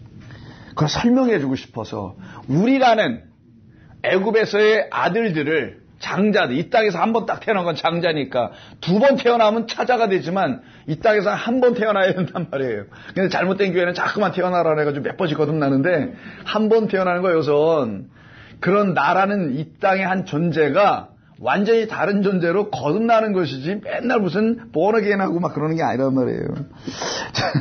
제가 말하고도 좀 웃겼어요. 모세의 장자 게르솜은 죽음당하는 거예요. 그래서 애굽의 장자를 죽인다 그러잖아요. 이 애굽의 장자는 보니까 게르솜이야. 게르솜 모세의 장자니까 똑같이 연결시키는 거예요. 그래서 애굽의 장자의 죽음은 모세의 장자의 죽음, 게르솜의 죽음으로 연결해서 우리의 죽음을 설명하는 거예요. 우리의 죽음을. 결국은 궁극적인 건 우리에게 오는 겁니다. 이 말씀을 읽고 있는 우리. 여기 사건에 등장한 어떤 누구도 아니에요. 사실은 다 나 자신이 향한 말씀이니까. 자, 그래서 이 이야기의 출발은 게르솜을 죽이시려는 목적하에 이루어진 것이 아니었어요. 누굽니까? 모세야. 모세가 죽음으로 모세가 낳은 누구를 죽는 거예요? 그렇지. 게르솜이 죽는 거예요. 그래서 자, 모세는 누구냐? 바로가 만든 이 세상 성전에 가야 할 자예요. 왜 가냐? 가가지고 그들이 갖고 내놓을 수 있는 것은 모세밖에 없다. 그 모세는 육적으로 존재하고 있는 것을 설명할 때 쓰는 모세예요. 그래서 예수님을 예표한다는 거지 그리스도를 예표하는 건 아니란 말이에요. 궁극적으로 그리스도를 예표합니다. 근데 역할은 모세는 예수의 역할까지만 하는 거란 말이에요. 여호수아가 그리스도를 역할하는 거예요. 나중에는 이 모세 오경에서는. 그러면 모세가 바로의 그 나라로 다시 돌아가는 것처럼 보여진 이 이야기. 그래서 그 성전에 가서 얘기를 하는 거잖아요. 지금 모세가 가서 하는 이야기는 거기 가서 모세는 죽을 자. 근데 누구를 위해 죽냐? 자기 아들의 죽음을 위하여 죽으러 간다라는 거예요. 그럼 모세가 난 아들이 게르솜인데 그 말은 뭐냐? 율법이라는 이 세상 정전이 낳은 자 우리라는 게르솜들을 위하여 그가 죽음으로 그리고 그의 죽음이 무엇인지를 깨달아 안 사람들 그 게르솜이란 우리들도 똑같이 할례를 통해서 우리의 죽음은 할례예요. 할례는 창세기 17장에 나오는 할례해야 내 백성 되는 거다라고 하는 그 할례. 죽음을 말해주는 거잖아요. 우리는 죽지 않고 할례만 하는 거예요. 할례하는 이유는 뭔지 알죠? 내가 갖고 있는 씨를 가지고서는 나는 아버지의 계보에 못 들어가나 내가 할례 받고 다시 아버지가 주시는 씨를 아브라함이 받죠. 17장 18장에서는. 그리고 아들 낳는 거잖아요. 그 다음이 생식기가 제거된 다음에 아들 씨를 받는 거란 말이에요. 성경에서 얘기는. 마찬가지 우리도 똑같이 그러면 할례를 우리가 받는다. 게르솜이. 그러면 그 할례를 인해서 게르솜의 입장에서 생각해 보자고요. 씨를 가질 수가 있어요? 없다는 걸 설명하는 거죠. 그럼 그 씨가 없는 그 존재로 만들어지는 것을 내 백성 되는 거라고 하는 거야. 하나님은. 너는 더 이상 이 세상 성전이 말해주는 그 씨들을 만드는 자가 되지 못하도록 내가 끊어낸다는 게 할례의 목적이란 말이에요. 그래서 모세의 죽음으로 말미암아 모세가 죽어야 되는데 모세의 죽음에다가 이 할례를 받고 있는 게르솜의 죽음을 연결시켜 놓은 이유는 그의 죽음과 나의 죽음을 하나로 묶으려고 하는 거예요. 지금 예수님의 죽음이 곧 나를 위한 나의 할례를 위한 죽음이었다. 나의 할례는 이 세상이 주는 거짓된 씨들을 갖지 않고 하늘에서 주시는 씨로 오시는 엘리에셀로 받게 될 씨가 따로 있어요. 돕는 자로 보혜사 성령입니다. 이를 말씀드리면 그가 우리에게 다시 주는 진짜 말씀이란 씨가 있어요. 그거를 받아야만이 그때 뭐가 되냐? 진짜 씨 가진 백성이 되는 거예요. 그게 언약의 후손이라고 하는 겁니다. 그걸 지금 이루시려고 이 게르솜에 대한 죽음을 연결시키는 겁니다. 그래서 게르솜이 죽음당하는 이야기의 출발은 게르솜을 죽이시려는 목적과 이루어진 것이 아니에요. 우리를 죽이려고 하는 게 아니라는 거예요. 모세를 죽이려고 한다는 거예요. 그래서 첨스테에서 쓴 거잖아요. 모세의 죽음이라고. 이거 영상이 없어서 그러네. 모세의 죽음이라고. 예수의 죽음이라는 거예요. 그 예수의 죽음으로 우리는 뭐만 받냐? 죽는 게 아니라 할례를 받는다라는 거예요. 자꾸만 성경은. 그래서 신약성에서는 세례라고 하죠. 할례와 세례는 같은 거예요. 똑같이. 죽고 살아나는 거라는 거예요. 뭐에 대해 죽느냐? 물속에서 죽는 거라는 거예요. 거짓된 물속에 있는 자들을 다시 진짜 물속에서 죽였다 살려내는 거. 진리의 말씀으로. 그걸 세례라고 하잖아요. 할례도 똑같이 거짓된 말을 갖고 있는 씨를 갖고 있는 우리를 끊어버리고 새 씨를 주겠다라는 얘기를 하는 거예요. 어떻게 주냐? 이 모세가 죽어야 줘요. 모세가 죽으러 가는 거예요. 여기 지금 예수가 이 아래 성전에서 죽는다는 것을 표현하려고 모세를 죽이시려고 하나님이 찾아왔다는 걸 그려놓은 거예요. 좀 어려울 수 있을지도 모르겠다. 그렇지 않으라고 생각하고 그런 사건이므로 이 게르솜의 할례 곧 죽음은 다름 아닌 모세의 죽음을 말하려고 하는 것이다. 그의 죽음으로 게르솜은 할례 받고 살아나는 이야기를 하는 거예요. 더 이상의 나그네가 되지 않는 거죠. 그래서 이 사건은요, 바로 이 모세의 죽음은 애굽의 장자, 바로의 장자의 죽음을 통해서 같은 거니까 대신 살아나는 자들에 대한 이야기를 하려고 하는 거예요. 아까 설명드린 것처럼 이거 대신 살아나는 거 여러분 너무 잘 아시잖아요. 모리 사건서부터 시작해서 누가 죽음으로 누가 살아나는 거잖아요. 이스라엘 백성도 살아났던 거 저놈들 다 재앙받아야 될 인간들이야. 우리를 괴롭혔기 때문에 이런 단순한 구조가 아니란 말이에요.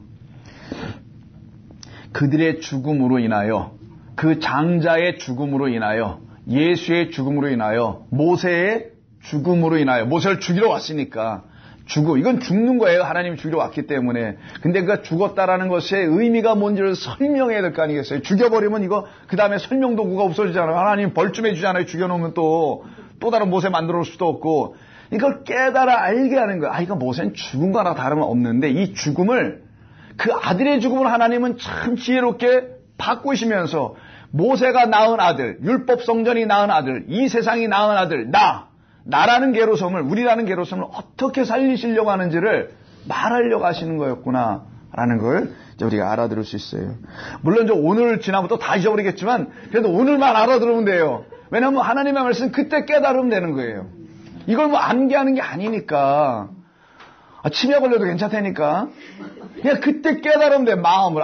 이게 나를 위한 거구나 하고, 나를 향한 거. 딱 들리면 되는 거야, 이게. 이게 도대체 뭔 얘기요? 이렇게 들리는 게 아니라, 이게 나를 향한 말이었네. 이렇게 들렸냐고, 여러분들에게. 안 들린 것 같아서 계속 하겠습니다. 자. 지가 북치고 장구치고 다 해. 이 사건은 앞으로 이스라엘 백성들에게 일어날 6월절 어린 양의 죽음의 사건을 미리 보여준 이야기예요.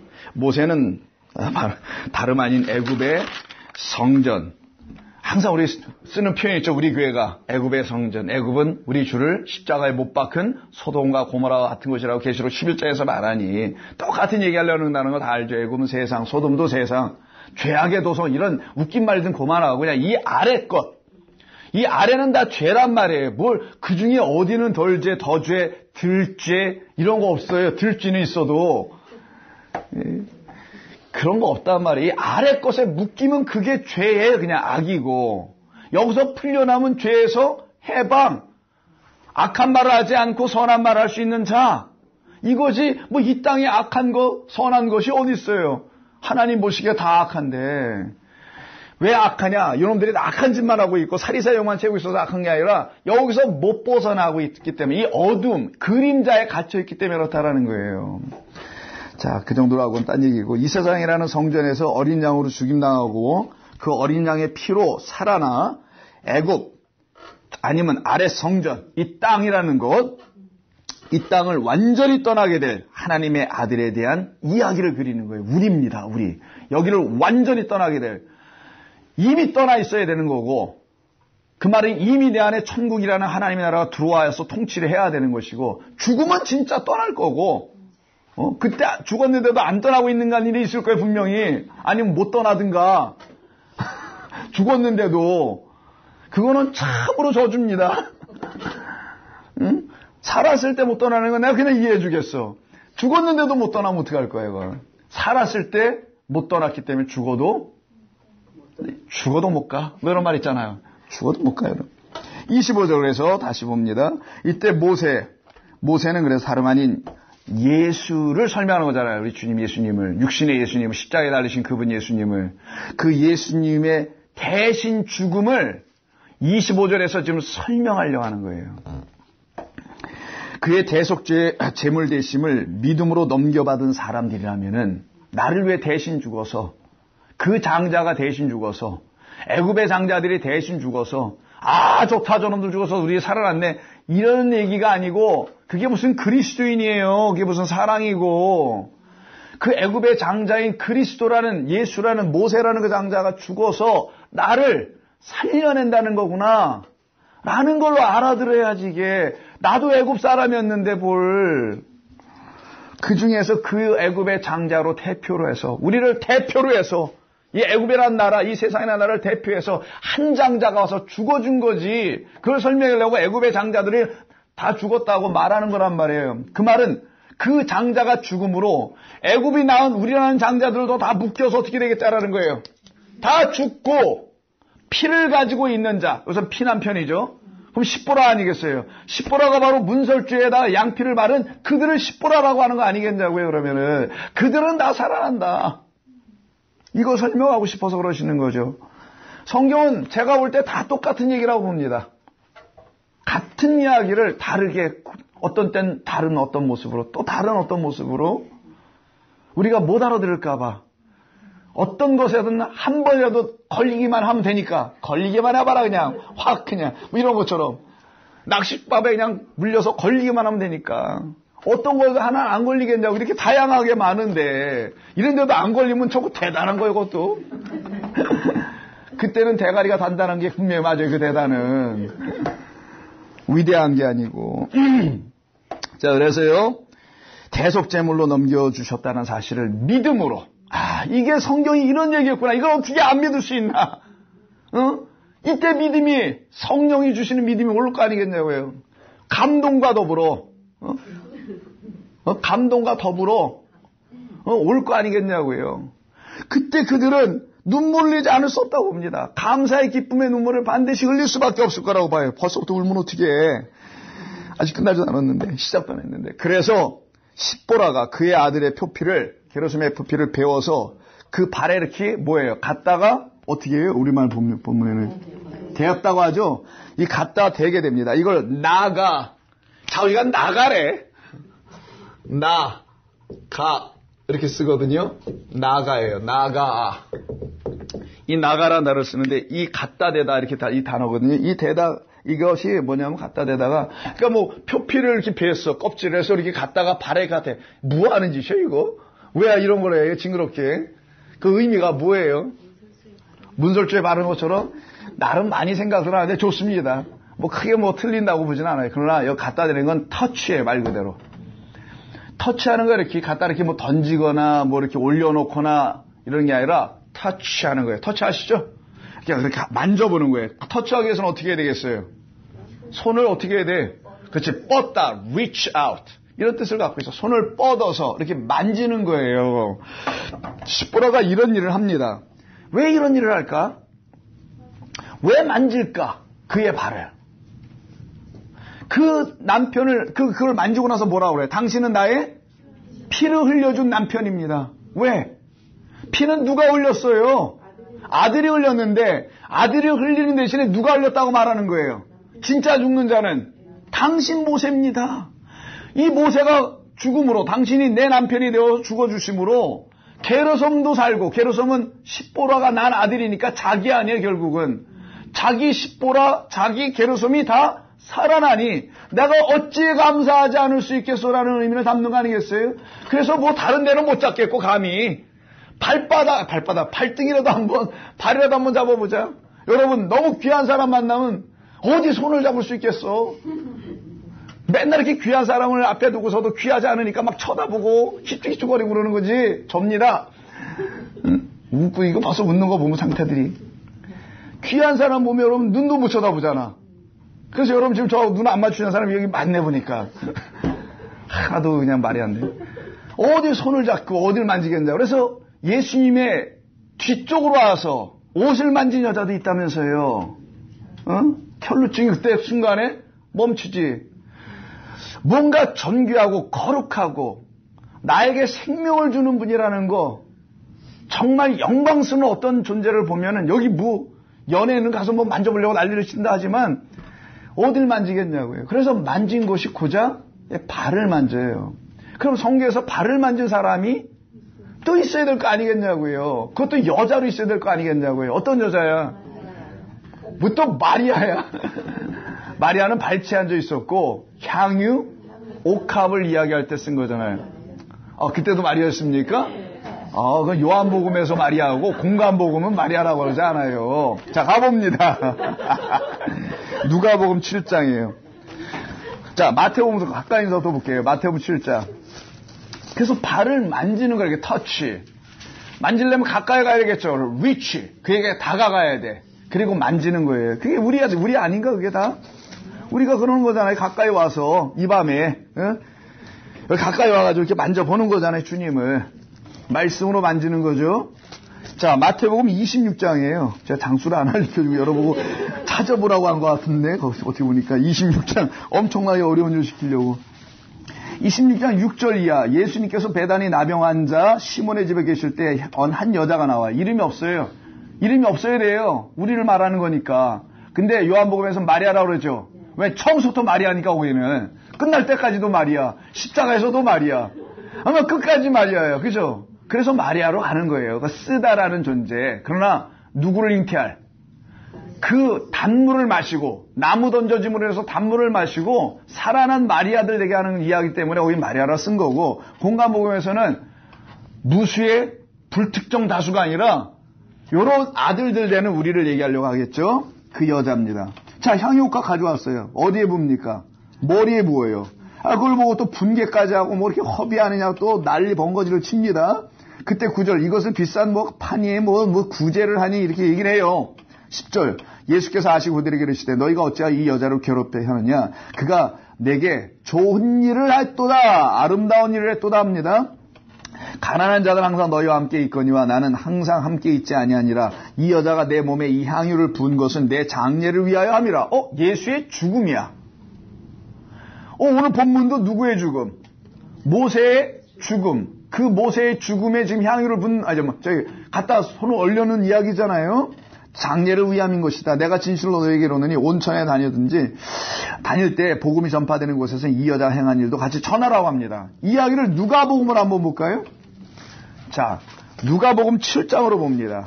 요한복음은 안 보고, 요한복음 여러분이 많이 아시는 것 같으니까 누가복음 7장 36절로 한번 보세요. 같은 이야기가 좀 달라요. 7장 36절. 한 바리새인이 예수께 자기와 함께 잡수시기를 청해서 그 집에 들어가는데 바리새인의 집에 들어가요. 자, 들어가 앉아 있을 때 그 동네에 죄를 지은 한 여자라고 되어 있어요. 아까는 죄라는 말까지는 없었어요. 죄를 지은 한 여자가 있어 예수께서 바리새인 집에 앉아 계심을 알고 그 향유 담은 옥합을 가지고 와서 예수의 뒤로, 앞도 아니야, 뒤로 가서 그 발 곁에 서서 울며 눈물로 그 발을 적셔요. 요겁니다. 이 여인은 예수를 누구로 보는지 한번 보겠어요. 아까 모세를 십보라는 누구로 본 겁니까? 남편으로 봤잖아요. 일단 남편. 자, 피남편으로 봤어요. 나중에 결국은. 그럼 이 여인은 예수를 누구로 보는지 한번 여기서도 보자고요. 서서 울며 눈물로 그 발을 적시고 자기 머리털로 그 발에 입 맞추고 향유를 부으니 예수를 청한 바리새인이 그것을 보고 아니 저가 선견자라면 자기 발에 손대는 여자가 좀 부정한 여자 죄인인 걸 알 터인데 저가 분명히 선견자가 아닌가비요? 뭐 이러고 있어요. 그때 예수께서 그 사실을 아시고 시몬아, 이 사람 이름이 또 시몬이었나 봐요. 내가 네게 이를 말이 있다 하시면서 말씀해 주세요. 그랬더니 빚 주는 사람에게 빚진 자 500데나리를 가지고 어떤 사람 50데나리인데 둘이 다 가품을 받았어. 탕을 받았어. 야, 누가 더 은혜를 더 크게 입고 사랑을 더 크게 입었다고 생각하냐? 당연히 500이죠 라고 하죠. 그랬더니만 예수님께서 그 여자를 돌아보시며 44절에서 시몬에게 말을 해요. 그 여자 한번 돌아보시고 나서 시몬에게 이 여자를 보느냐? 내가 내 집에 너의 집에 들어올 때는 너는 내게 발 씻을 물도 주지 아니했을 때 이전은 눈물로 여자는 내 발을 적시고 그 머리털로 닦았고 너는 내게 입 맞추지도 아니하였으며 그는 내게 들어올 때부터 내 발에 입 맞추기를 그치지 않았대. 손대는 정도가 아니라 입을 맞추기를 발에다 그치지는 않았대요. 쪽쪽쪽 했다라는 거니까. 너는 내 머리에 감람유도 붓지 않고 내 발에 그 여인의 향유를 내 발에 부었도다. 이러므로 내가 말하노니 네게 말하노니 시몬아 들어라. 그의 많은 죄가 사하여졌도다. 이는 그의 사랑함이 많음이라. 사랑한 거 이게 지금? 왜 사랑하냐? 예수는 죽으러 오신 분이라는 거 알았다는 거예요.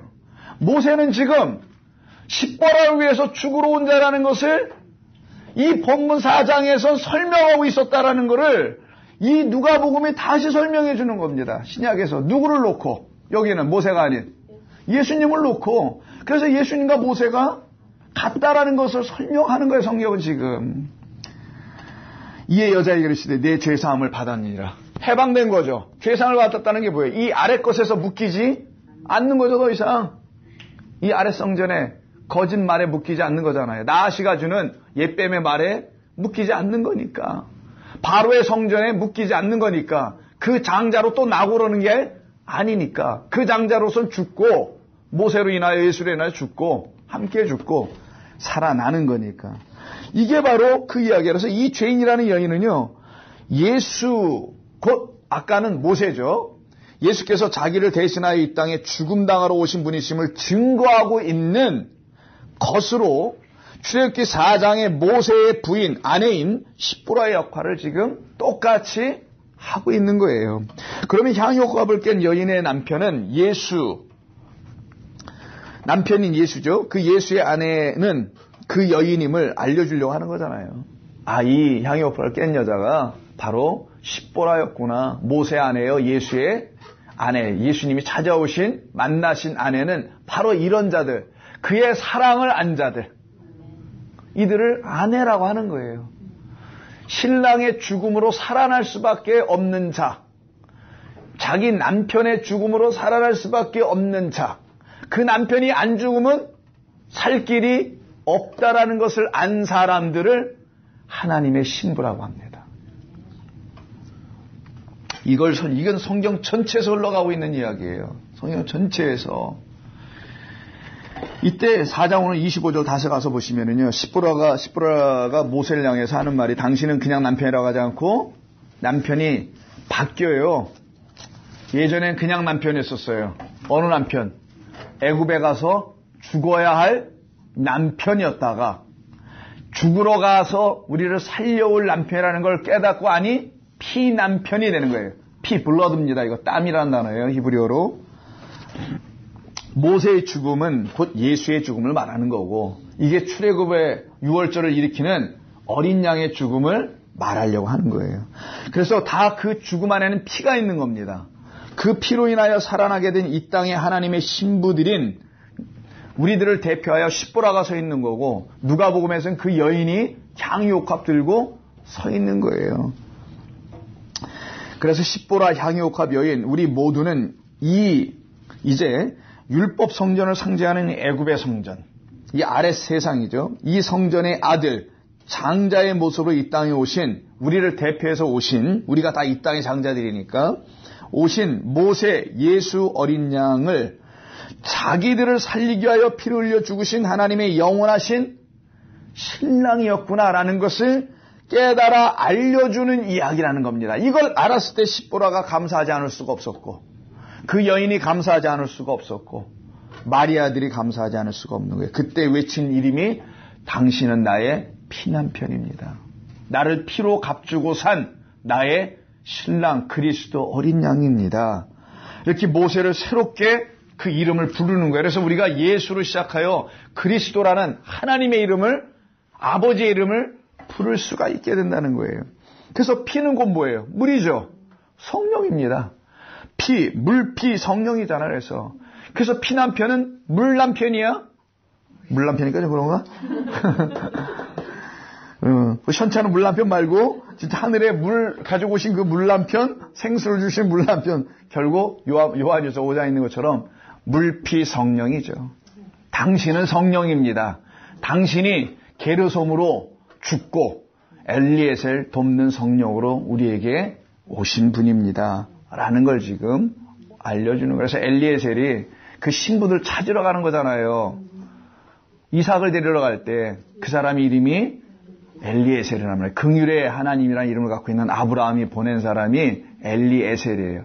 엘리에셀은 바로 우리에게 찾아오는, 출애굽 이후에 우리에게 찾아오는, 우리를 돕기 위해서 오시는 하나님의 도움이라 뜻을 갖고 있는 성령을 말하는 거예요. 그 성령은 우리를 찾아오셔서 그리스도의 짝, 신부로 만들어 놓은 거예요. 하나님의 신부들로. 이 일을 우리에게 이루시는 겁니다. 이거 알면은 나는 인생 졸업이라고 생각합니다. 그때는 인생 학교에서 졸업하는 거예요. 이 세상은 그냥 다 거기서 거기 뭐 맨날 이런 거 반복들, 육이 있는 이상 그냥 반복할 수밖에 없는 것들. 근데 그 육을 있는 곳에 막 이렇게 치장하고 거기에 애를 쓸 이유가 사실은 하나도 없는, 뭐 애를 써서 되지도 않을 것 같기도 하고 뭐 그러긴 합니다만, 얼마나 더 자유로워. 그래서 우리가 그런 거로서도 완전히 자유롭잖아요. 우리가 복음과 진리가 되면 다 그런 거예요. 그래서 그러므로 애굽의 장자들의 죽음으로 인하여 죽지 않고 그 애굽 성전에서 살아나온 이스라엘 아들 장자, 다름 아닌 십보라, 우리들을 말하는 겁니다. 게르솜들, 우리들이며 그 피남편과 십보라에게서 나온 아들이 바로 진짜 아들이, 애굽 성전에서 나온 이후에 낳은 아들이, 그래서 누구라고요? 그래서 엘리에셀이라고 하는 거예요.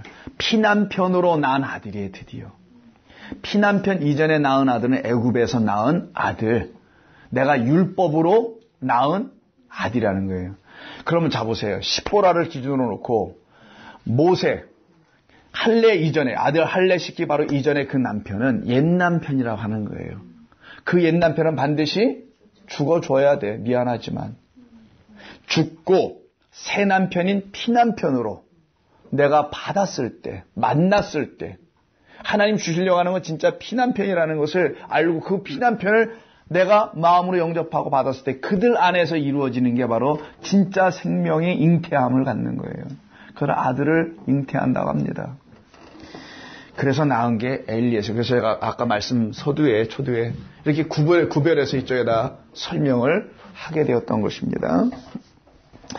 그래서 십보라가 되는 거예요. 십보라의 이름은 또 기억하시나요? 그래요. 우리가 그래서 이게 다시 한번 가끔 복습을 해야 돼요. 사장이니까 오래전 일이잖아요. 어저께 것도 기억이 안 나는데 뭐. 십보라는 bird, 새예요.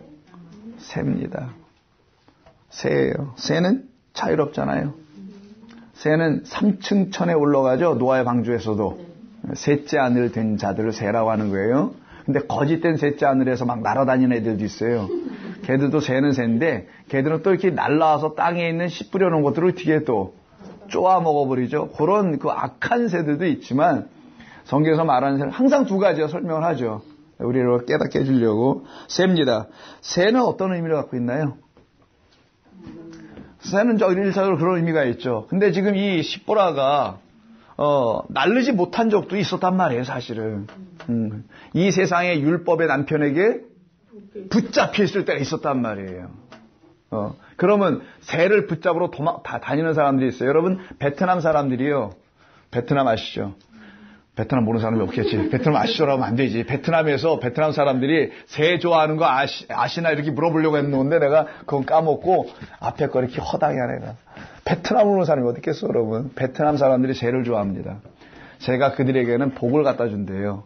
그래서 새를 팔아, 시장에서. 그래서 해마다 새해나 이런 때 이렇게 어떤 특별한 때 새를 선물해 주는 게 그다음에도 문화래네요. 그래서 저기 산족들 중에, 산속에 사는 산족이 있죠. 멍 사람들이 있어, 멍 사람들. 그 멍 사람들이 새를 키워요. 근데 새를 키우려면 새를 먼저 잡아야 되잖아. 새를 어떻게 잡아야지. 잡는데 그 잡는 어떤 기구들이 있더라고요, 보니까. 그럼 색깔이 예쁜 새다, 산속에 있는 새들을 잡아갖고, 그걸 시장에 갖다 이렇게 바구니에 갖고서 팔더라고요. 오토바이 타고 나가서. 그런 사람들이 막 사더라고요. 그러면 새는 두 가지 의미가 있어요.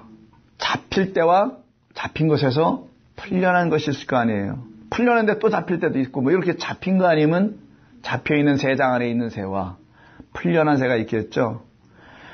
십보라는 모세가 피난편이 되기 전에는 그 모세라는 남편에게 붙잡혀 있는 한 여자였음을 여러분 아셔야 된다는 제가 설명하려고 하는 거예요. 그런 새였었다라는 거예요.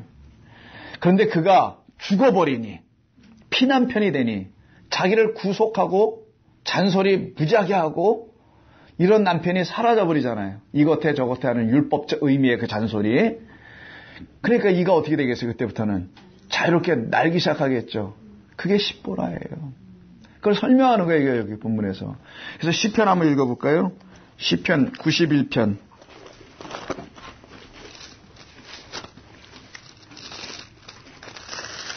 새에 대한 얘기가 나와요. 성경에는 없는 얘기가 없어요. 91편 3절. 하나님만이 요새요, 이런 말이 나오지 2절에. 나는 여호와를 향하여 말하기를 그는 나의 피난처 나의 요새요 내가 의뢰하는 하나님이라 하리니 이는 그가 너를 새 사냥꾼의 올무에서와 심한 전염병에서 건지실 것이미로다. 하나님만을 요새로 생각하고 피난처로 생각하는 사람들은 사냥꾼이 그들을 잡을 수가 없다라는, 사냥꾼의 올무에서 벗어나는 이야기죠. 한 군데 또 볼게요. 124편. 이건 찬양으로도 만드는 걸로 알고 있는데 7절. 아, 우리 영혼이 벗어났도다. 이런 노래 아세요 혹시? 사냥꾼의 올무에서 새같이, 이런 옛날 복음성가가 있습니다. 우리 영혼이 사냥꾼의 올무에서 벗어난 새같이 되었나니, 이게 바로 십보라. 그때 그 사냥꾼이 누구냐? 바로 율법적 남편, 애굽의 남편, 애굽의 장자를 대표하는 바로 그 율법의 남편을 설명하는 거예요. 벗어난 새같이 우리 율법에서 자유해지고 올무가 끊어짐으로 우리가 벗어났도다. 우리의 도움은 천지를 지으신 여호와의 이름에 있도다. 그래서 도움이 나오는 거예요. 에제르라는 도움이라는 단어가 여기서. 이게 에제르거든요. 엘리 에셀의 에제르. 그래서 거기서 완전히 벗어나는. 그래서 애굽의 장자가 되어 대신 죽은 그 애굽의 장자 모세 혹은 예수였던 것이며, 그 장자는 예수께서 이 땅에 오셔서 그것을 모두 다 보여주시고 완성하여 이루어 주신 거예요. 성경은 끊임없이 그 이야기를 반복하여 우리에게 인이박이도록 말하는 겁니다. 이것이 바로 바울이 로마서 7장에서, 여러분 잘 아시는, 안 볼게요. 그냥 설명할게요. 이거 주일날 설교에 나올 것 같으니까 문제를 미쳐 떨어지니까 하지 말고, 율법의 남편 알죠? 오늘 실장 얘기가 그 얘기예요. 율법의 남편에게 묶여있을 때 그 남편이 죽으면 율법에서 자유로워지고 새 시집갈 수 있는 건 아니냐? 이런 거 얘기하면서 비유로 설명하잖아요, 바울이. 바로 거기서 벗어나서 진짜 남편, 복음의 남편, 성령 부에서 그리스도 예수를 만나게 하는 그 사건이 여기서 이루어지는 겁니다. 그래서 오늘 본문 4장 26절에서 여호와께서 그를, 모세를 놓아주시라는 말이 나와요. 4장 26절 다시 출애굽기 가가지고요. 놓아주신다는 말이 나오거든요. 이때 그 놓아주시다라는 말의 의미가 두 가지 의미가 있어요. 그럼 역사 속에서 한 사람, 모세라는 사람도 될 수 있는 거잖아요, 이 말은요. 그럼 모세가 여기서부터 풀려지는 거죠. 그런 의미를 갖고 있는 라파예요, 라파. 라파. 그냥 라파라고 그냥 한국말로 쓰십시다. 히브리어로 저렇고. 라파인데 이 단어의 의미는 relax입니다. relax, 편안하게 쉬는 거예요. 그 다음에 let go, 가게 하다. 풀어주는 거예요, 이렇게. 그러니까 하나님께서 모세를 풀어줬다. 가게 해줬다. 릴렉스 하겠다. 쉬게 해주다. 이런 말이에요. 이 일로 해서 모세는 완전히 끝난 거예요. 쉬다, 이루어지다, 가게 하다. 즉, 이 뜻은 1차적으로 모르면 모세라 한 인간이 어떻게 살아났는지를 설명하기도 한다는 거고요. 풀어서 let go, 가는 거예요, 이제는. 어디로? 애굽으로. 죽으러 가는 겁니다. 그래서 이 단어에는 애굽으로 가는 건 죽으러 가는 거니까 abandon이라는 뜻이 있어요. abandon은 우리말로 뭐라 그러지? 버리다. abandon, 이게 방치하고 이렇게 버리는 거니까. 육이라고도, 자, abandon, 버리는 거예요, 이렇게. 버려. 그래서 장자의 육이, 애굽의 장자의 역할을 하고 있는 예수의, 모세의 죽음, 이걸 담고 있어요. 이 단어 안에. 그래서 모세 혹은 예수, 그 율법 성전이 낳은 장자가 무엇인지를 알려주기 위해서 애굽의 장자 역할을 해야 하는 모세 예수는 아랫 성전 이 땅의 제물로 이렇게 던져지는 거예요. 버려지는 겁니다. 그 사실을 잘 설명하는 게 두 염소 사건이잖아요. 이게 버려지는 염소. 이때 십보라는 애굽의 땅에 함께 들어가나요? 4장 26절 이후에? 안 들어가요. 그죠? 모세만 갑니다. 모세만 렛고예요. 모세만 가고 십보라는 안 갑니다. 애굽의 땅에 함께 모세를 따라가지 않아요. 그녀의 아버지 이드로죠. 장인이죠, 모세. 장인의 집으로 돌려보내졌다는 사실을 오늘 본문 18장에 설명한 거잖아요. 데리고 왔으니까. 그러니까 4장과 18장으로 좀 빼서 넘어가면 그게 연결되겠죠. 왜 그렇게 한 거냐? 그 모세가 가는 길은 우리라는 십보라들이 갈 길이 아니에요. 애굽의 성전에 가서 뭐 할 수 있는 건 우리가 아니에요. 우리는 애굽에서 이미 살고 있는 우리에게 그가 오는 거지 우리가 뭐 어딜 가고 이러는 게 아니기 때문에 십보라는 갈 수가 없는 것으로 그려놓은 거예요. 지금 성경이. 원래는 가족을 데리고 가야 되잖아요. 근데 그렇게 안 했다라는 거죠. 그래서 그 길 예수, 그 길 모세만 가는 길입니다. 이때 18장 2절에서요. 이드로에게 보내진 십보라는 어떻게 된 건지 아들 하나를 더 데리고 나타나 자신의 피남편 모세를 만나게 되죠. 이 아들이 바로 엘리에셀입니다. 그런데 전에 할례 이야기 속에서 죽었던 모세를 만난 것이 아니라 출애굽을 하고 난 다음에 모세를 만나는 거잖아요. 18장에서는 지금. 자, 그럼 18장 2절을 보는 겁니다. 출애굽 이후에 모세를 만나는 거예요. 애굽이라는 성전에서 나온 피남편 모세를 만난 거예요. 진짜 남편. 옛 성전의 남편이 아니라 보이지 않는 성전의 남편으로 오신, 우리의 신랑으로 오신 진짜 예수를 만나는 거예요, 우리가. 그리스도 예수를 상징하는 새로운 남편을 만나서 그에게 내놓아 보여줄 것이 있어야 돼요.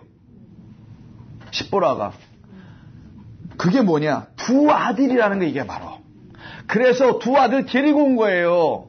성경은 치밀하게 씁니다, 이렇게. 아니, 우리가 치밀하게 보는 건가? 성경이 치밀하게 쓴 거지. 우리의 지혜가 그만큼 되지를 못해서 다 깨닫지 못하는 게 수없이 많겠지만 우리의 능력을 아시고 성령이 알려주는 것만큼 우리가 알아가겠죠. 그래서 두 아들을 들고 나온 거예요. 피남편한테. 출애굽 이후에 그 남편 모세한테. 우리를 구원하신 그리스도 예수에게 우리가 들고 나가야 게 두 개가 있다라는 게 이게 두 증인이라는 겁니다. 성령이 교회에게 임하시면 우리가 뭐 증거하고 돌아다닌다는데 우리가 증거할 게 아니고 그가 내게 와서 증언을 좀 해주셔야 되는데 증언할 때 야 네가 막 갖고 있는 것 좀 내놔봐.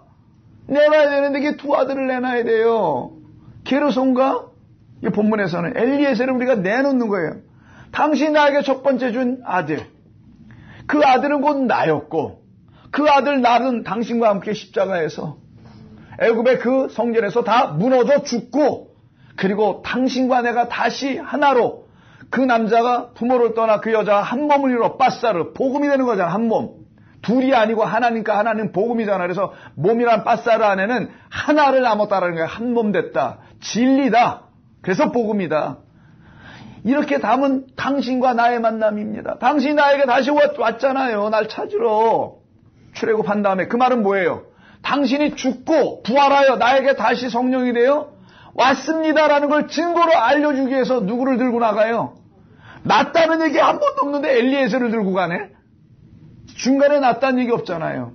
이미 성령으로 잉태한 거지. 신약성경 말을 갖다 빌려다 쓴다면은 그럼 이 십보라가 아니라 마리아인가 봐? 이런 이야기를 담는 거야. 성경은 똑같이.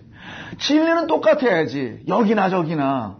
여기 다르고 저기 다르면 해석이 제각기 달라서 삶에 제각기 다른 삶에 적용하느냐고 바쁘겠지. 그러면 그런 때는 좋겠다. 뭐 다르게 다양하게 해석이 되면은. 그래서 내놓는 거예요. 두 아들. 죽임당한 어린 양으로 오는 거잖아요.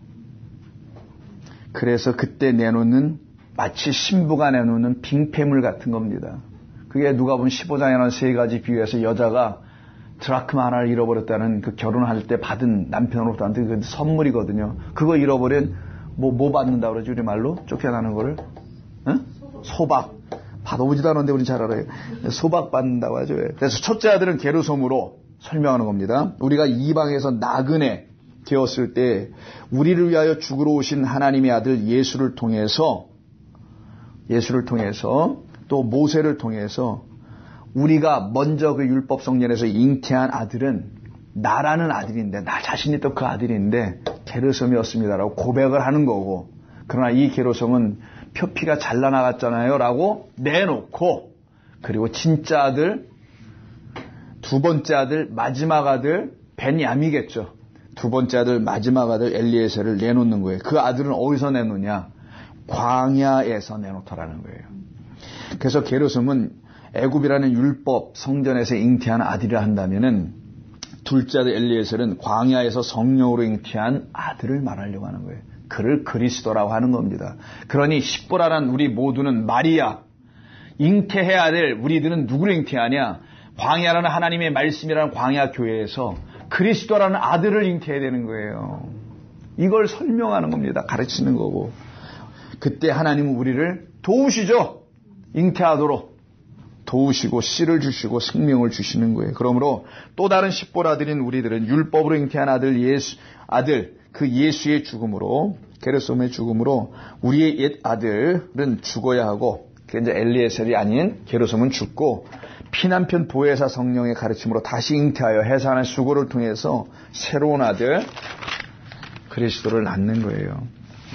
그래서 출애굽기 2장을 여러분 보셔서 아시지만, 출애굽기 2장은 모세가 왕자로 있을 때 가서 돌로 쳐서 죽이고, 주먹으로 쳤냐? 돌로 쳤냐? 좌우전 죽이고 도망가는 이야기가 나오는 거죠. 자, 모세는 애굽 땅에서 태어났음을 간과해서는 안 됩니다. 애굽 땅에서 태어났어요. 바로 그건 우리를 설명하기 위해서 쓰는 거예요, 다. 그래서 예수님께서 여자에게서 낳고 율법 아래에서 낳았다라고 갈라디아서 사도 바울이 이렇게 사도 바울은 도대체 어떤 사람인지 참 궁금해. 나중에 가서 만나봐요. 먼저 가는 사람이 먼저 만나는 거야, 뭐 좌우지간. 율법 아래에서 낳고 여자 아래에서 낳았다고 하는 거예요. 그게 바로 여자, 이 세상의 여자 된 우리. 거기서 난 자로 왔다라는 거예요, 예수님이. 그게 율법이라는 이 세상에서 난 자. 그래서 모세를 저 광에서 나지 않고 애굽에서 낳게 한 거예요. 그래서 이 성경이 얼마나 명확하게 우리에게 진리를 설명하려고 정말 하나님이 애쓰셨는지를 알아가야 합니다. 그럼 여러분 정말 무릎 안 꿇을 수가 없을 거예요. 나는 어떻게 안 꿇는 게 이상해. 왜 그러냐면은 아니야, 거기까지만. 그런데 모세가 애굽에서 이렇게 낳았잖아요. 애굽에서 낳은 장자임을 미리 알려주려고 했던 거예요. 그래서 애굽에서 낳았다라는 건 그도 장자다. 이거 우리처럼 우리도 애굽에서 난 장자. 그가 먼저 난 대빵 장자. 그런데 모세가 애굽 땅에서 그 성전에서 자기 백성을 위하여 뭔가를 했죠.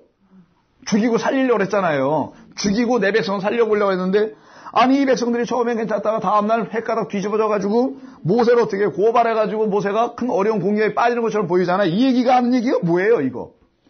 모세가 하는 일이 무엇인지를 그들이 알지 못했다라는 걸 보여주는 사건이지, 모세가 배신당했다는 말이 아니란 말이에요, 이건.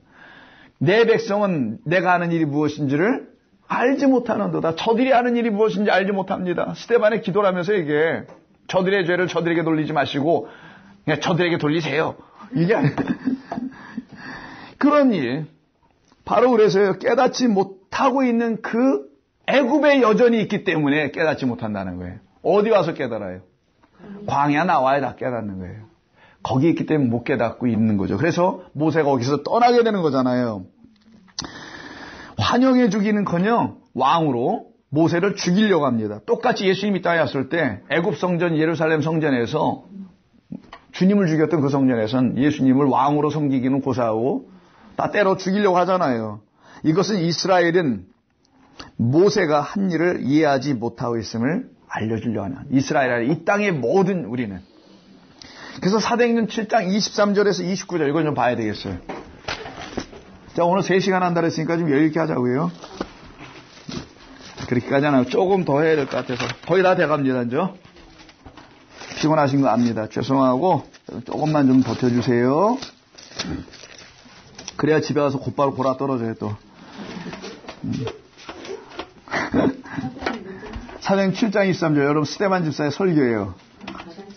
네, 7장 23절 나이가 40세 되면 모세 얘기하는 겁니다. 그의 형제 이스라엘 자손을 돌보려고 뭘 했어요.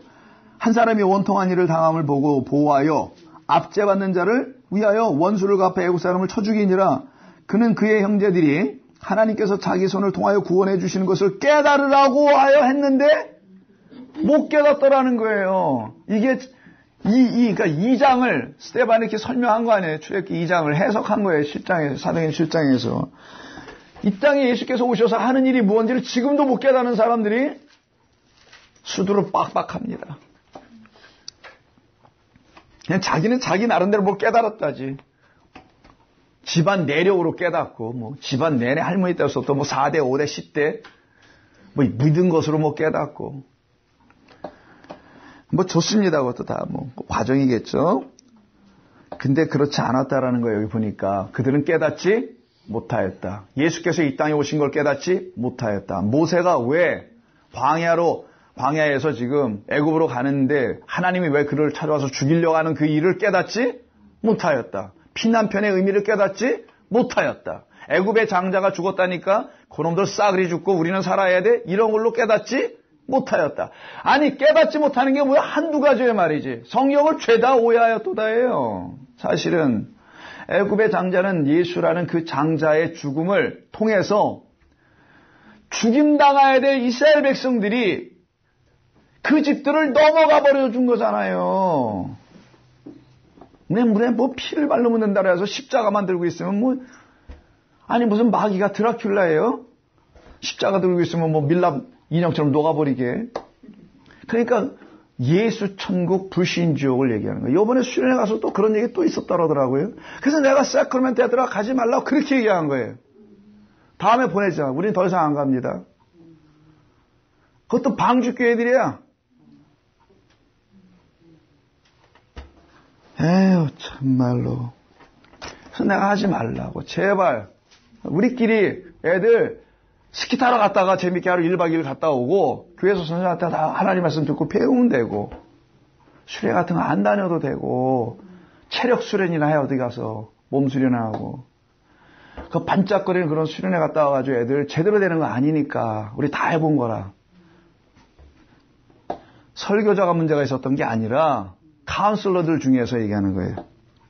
뭐 우리 교인들밖에 듣지 않아요. 아유 다른 교회 좀 제발 좀 들어주세요. 제가 이런 말 하는 것 좀. 그러니까 그런 일이 또 있었단 말이에요. 이번에도 별 쇼들을 다 하고. 아무튼 그렇게 알고 계시고 기도하세요. 우리 아이들 위해서. 대답을 한 사람만 해. 그 집의 아들이 교회 나오지도 않는데 다 커가지고.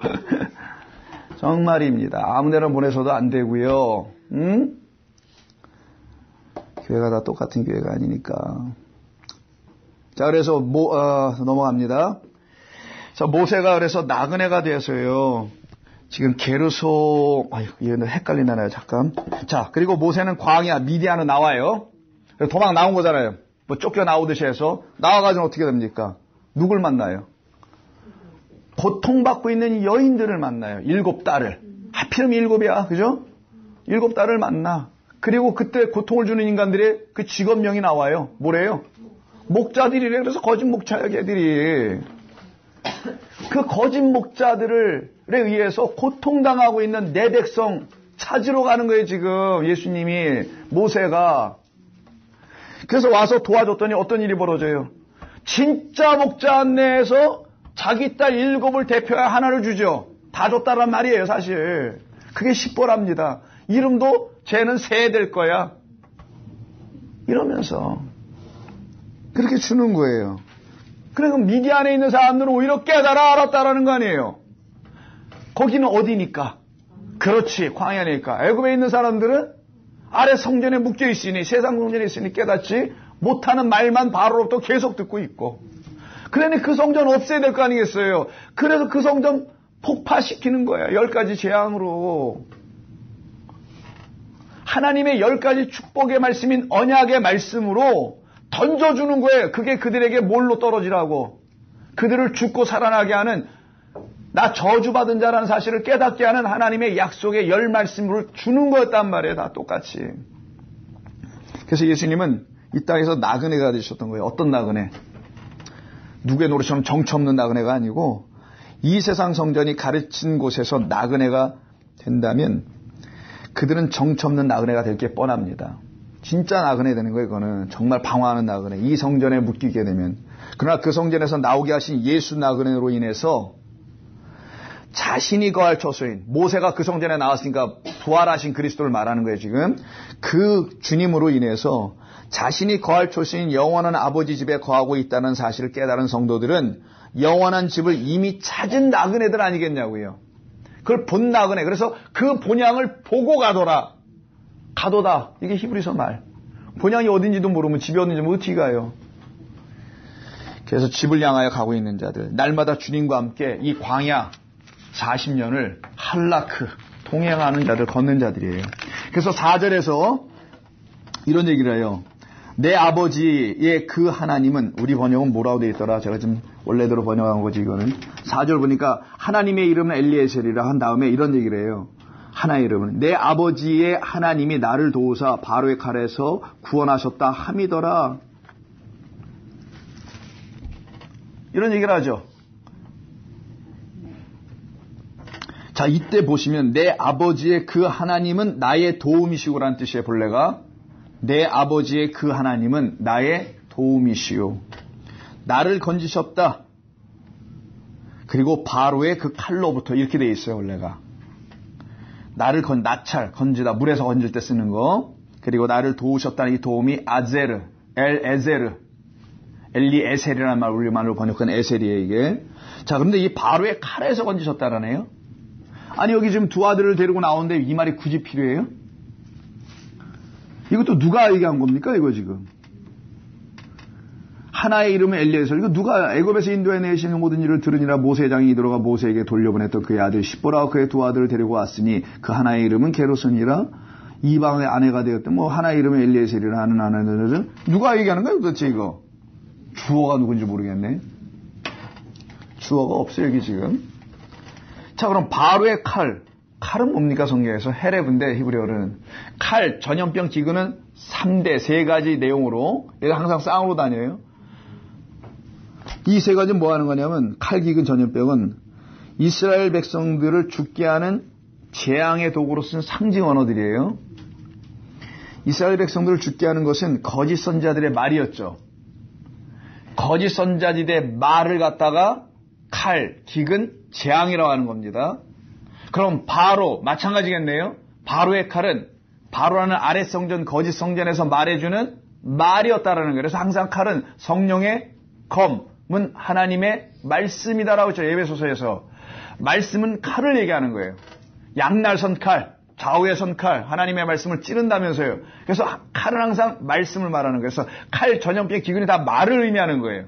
근데 이 말을 잘못 받으면 이게 칼, 전염병에서 거짓된 말로 이스라엘 백성들이 우상 섬기고 죽어나가는 걸로 말하는 것을 바로의 칼이다라고 하는 거예요. 이게 아랫 성전에서 내주는 칼, 비진리를 말하는 겁니다. 거짓된 말들. 성경을 함부로 풀고 함부로 적용해서 이렇게 살라 저렇게 해봅시다 라고 하는 그런 얘기들 있잖아요.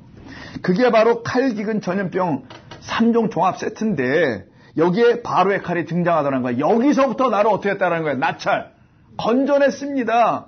거짓된 말로 내가 찔림을 받아 죽게 된 나를 건져냈습니다. 이런 얘기하는 거예요. 이게.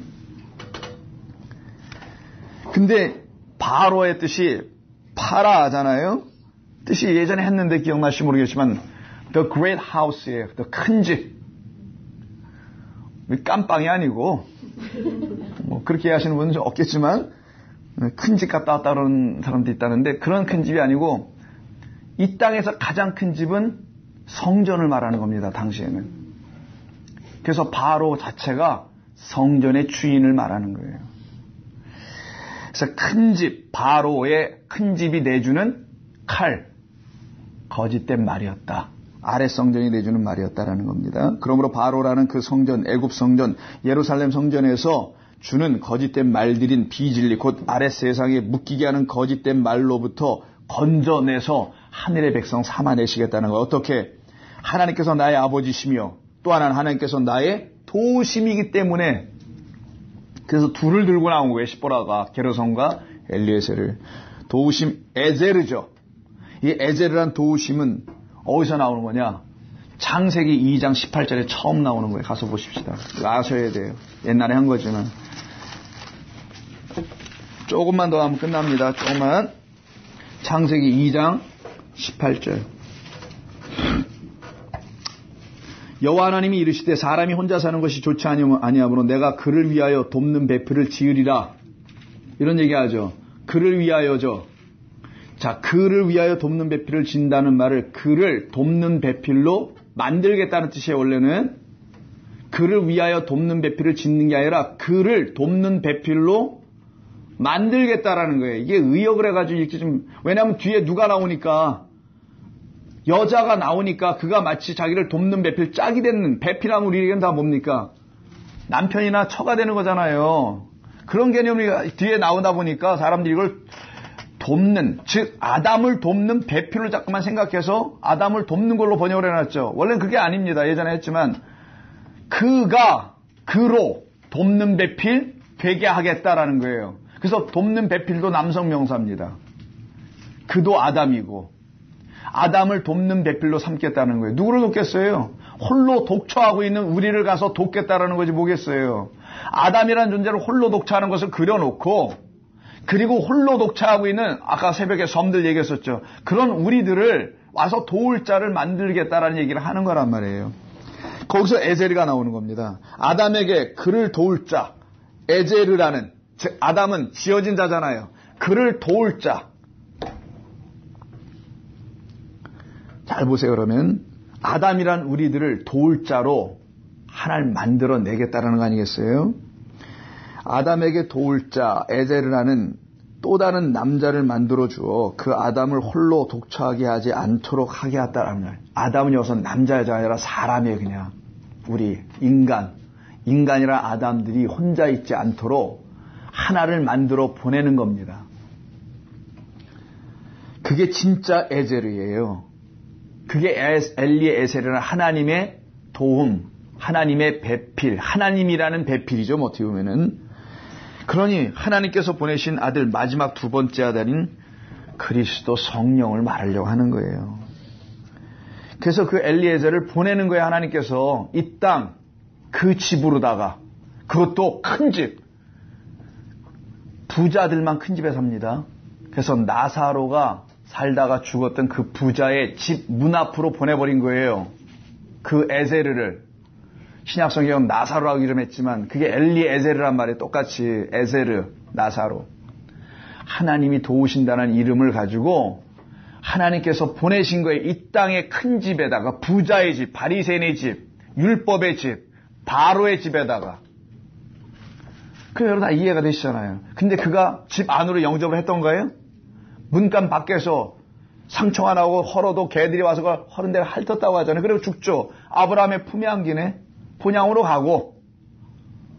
호의호식하다는 그런 의미는 다 빼버리고 제발 그런 것 때문에 하는 게 아니니까. 그를 영접하지 않았던, 자기를 도우러 온 그 배필과 연합되지 않았던 그 집에 여전히 머물고 있는 누구? 이름도 없어. 그냥 부자. 성경에서 부자는 율법으로 부자된 자잖아요. 그는 어디로 가는지 아시죠? 무정행으로 떨어지는 거예요. 이게 바로 그 배필 같지 못했기 때문에. 그럼 성경에서 말하는 배필은 하와가 아니란 말이에요. 하와가 무슨 배필의 역할을 어떻게 해요? 하와는 그 몸에서 나왔는데 또 어떻게 배필을 해? 그건 사람들이 결혼을 얘기할 때나 그렇게 쓰는지 모르겠지만 그에게서 나올 진짜 둘째 아담, 마지막 아담이 우리의 진짜 배필이라는 것을, 그가 보혜사 엘리에셀이라는 것을 성경이 증거하는 거예요. 오늘 여기까지만 일단 보겠습니다. 그럼 여러분 오늘 본문이 어느 정도 이해가 되시죠? 왜 두 아들이었는지, 두 아들의 그 사장 이야기가 무슨 얘기였는지, 십보라라는 그 새가 어떤 의미였는지, 왜 그가 올무에서 풀려난 새가 되는 것인지, 그 남편이 모세가 장자로 애굽에 가서 죽어야만이 피남편 된다는 것을 알려주려고, 그가 낳은 그의 생명인 율법의 성경에 낳은 생명들이라고 하는 우리 거짓된 생명들을 대표한 게르솜도 함께 묶여 할례 받고 그 생식기가 잘려져 나감으로 씨 없는 자, 그러나 씨를 줄 자가 오심으로, 도우심을 주는 진짜 성령이 오심으로 우리에게 씨를 주어 우리로 살아나게 하는 이야기. 그 십보라가 바로 누가복음에 있었던 그 여자와 사실은 같은 이야기라는 사실을 성경으로 우리에게 담아준 겁니다. 장시간 여러분 들으시냐고 수고 많으셨고요. 돌아가셔서 편히 주무시고 또 몇 시간 뒤에 또 보기로 하겠습니다. 기도할까요? 하나님 고맙습니다. 저희들에게 주신 이 귀한 시간 감사드립니다. 피곤한 육신이었지만 우리들의 영혼은 하나님의 말씀으로 또다시 기뻐했고 감사했습니다. 이것으로 오늘 하루를 마감할 수 있도록 도우신 하나님께 감사드립니다. 돌아가는 발걸음 지키시고 평안한 밤 되게 도와주시오며 육신의 모든 수고와 이 세상의 모든 시름들도 다 주 앞에서 풀려지게 도와주옵소서. 예수님의 이름으로 기도드립니다. 아멘.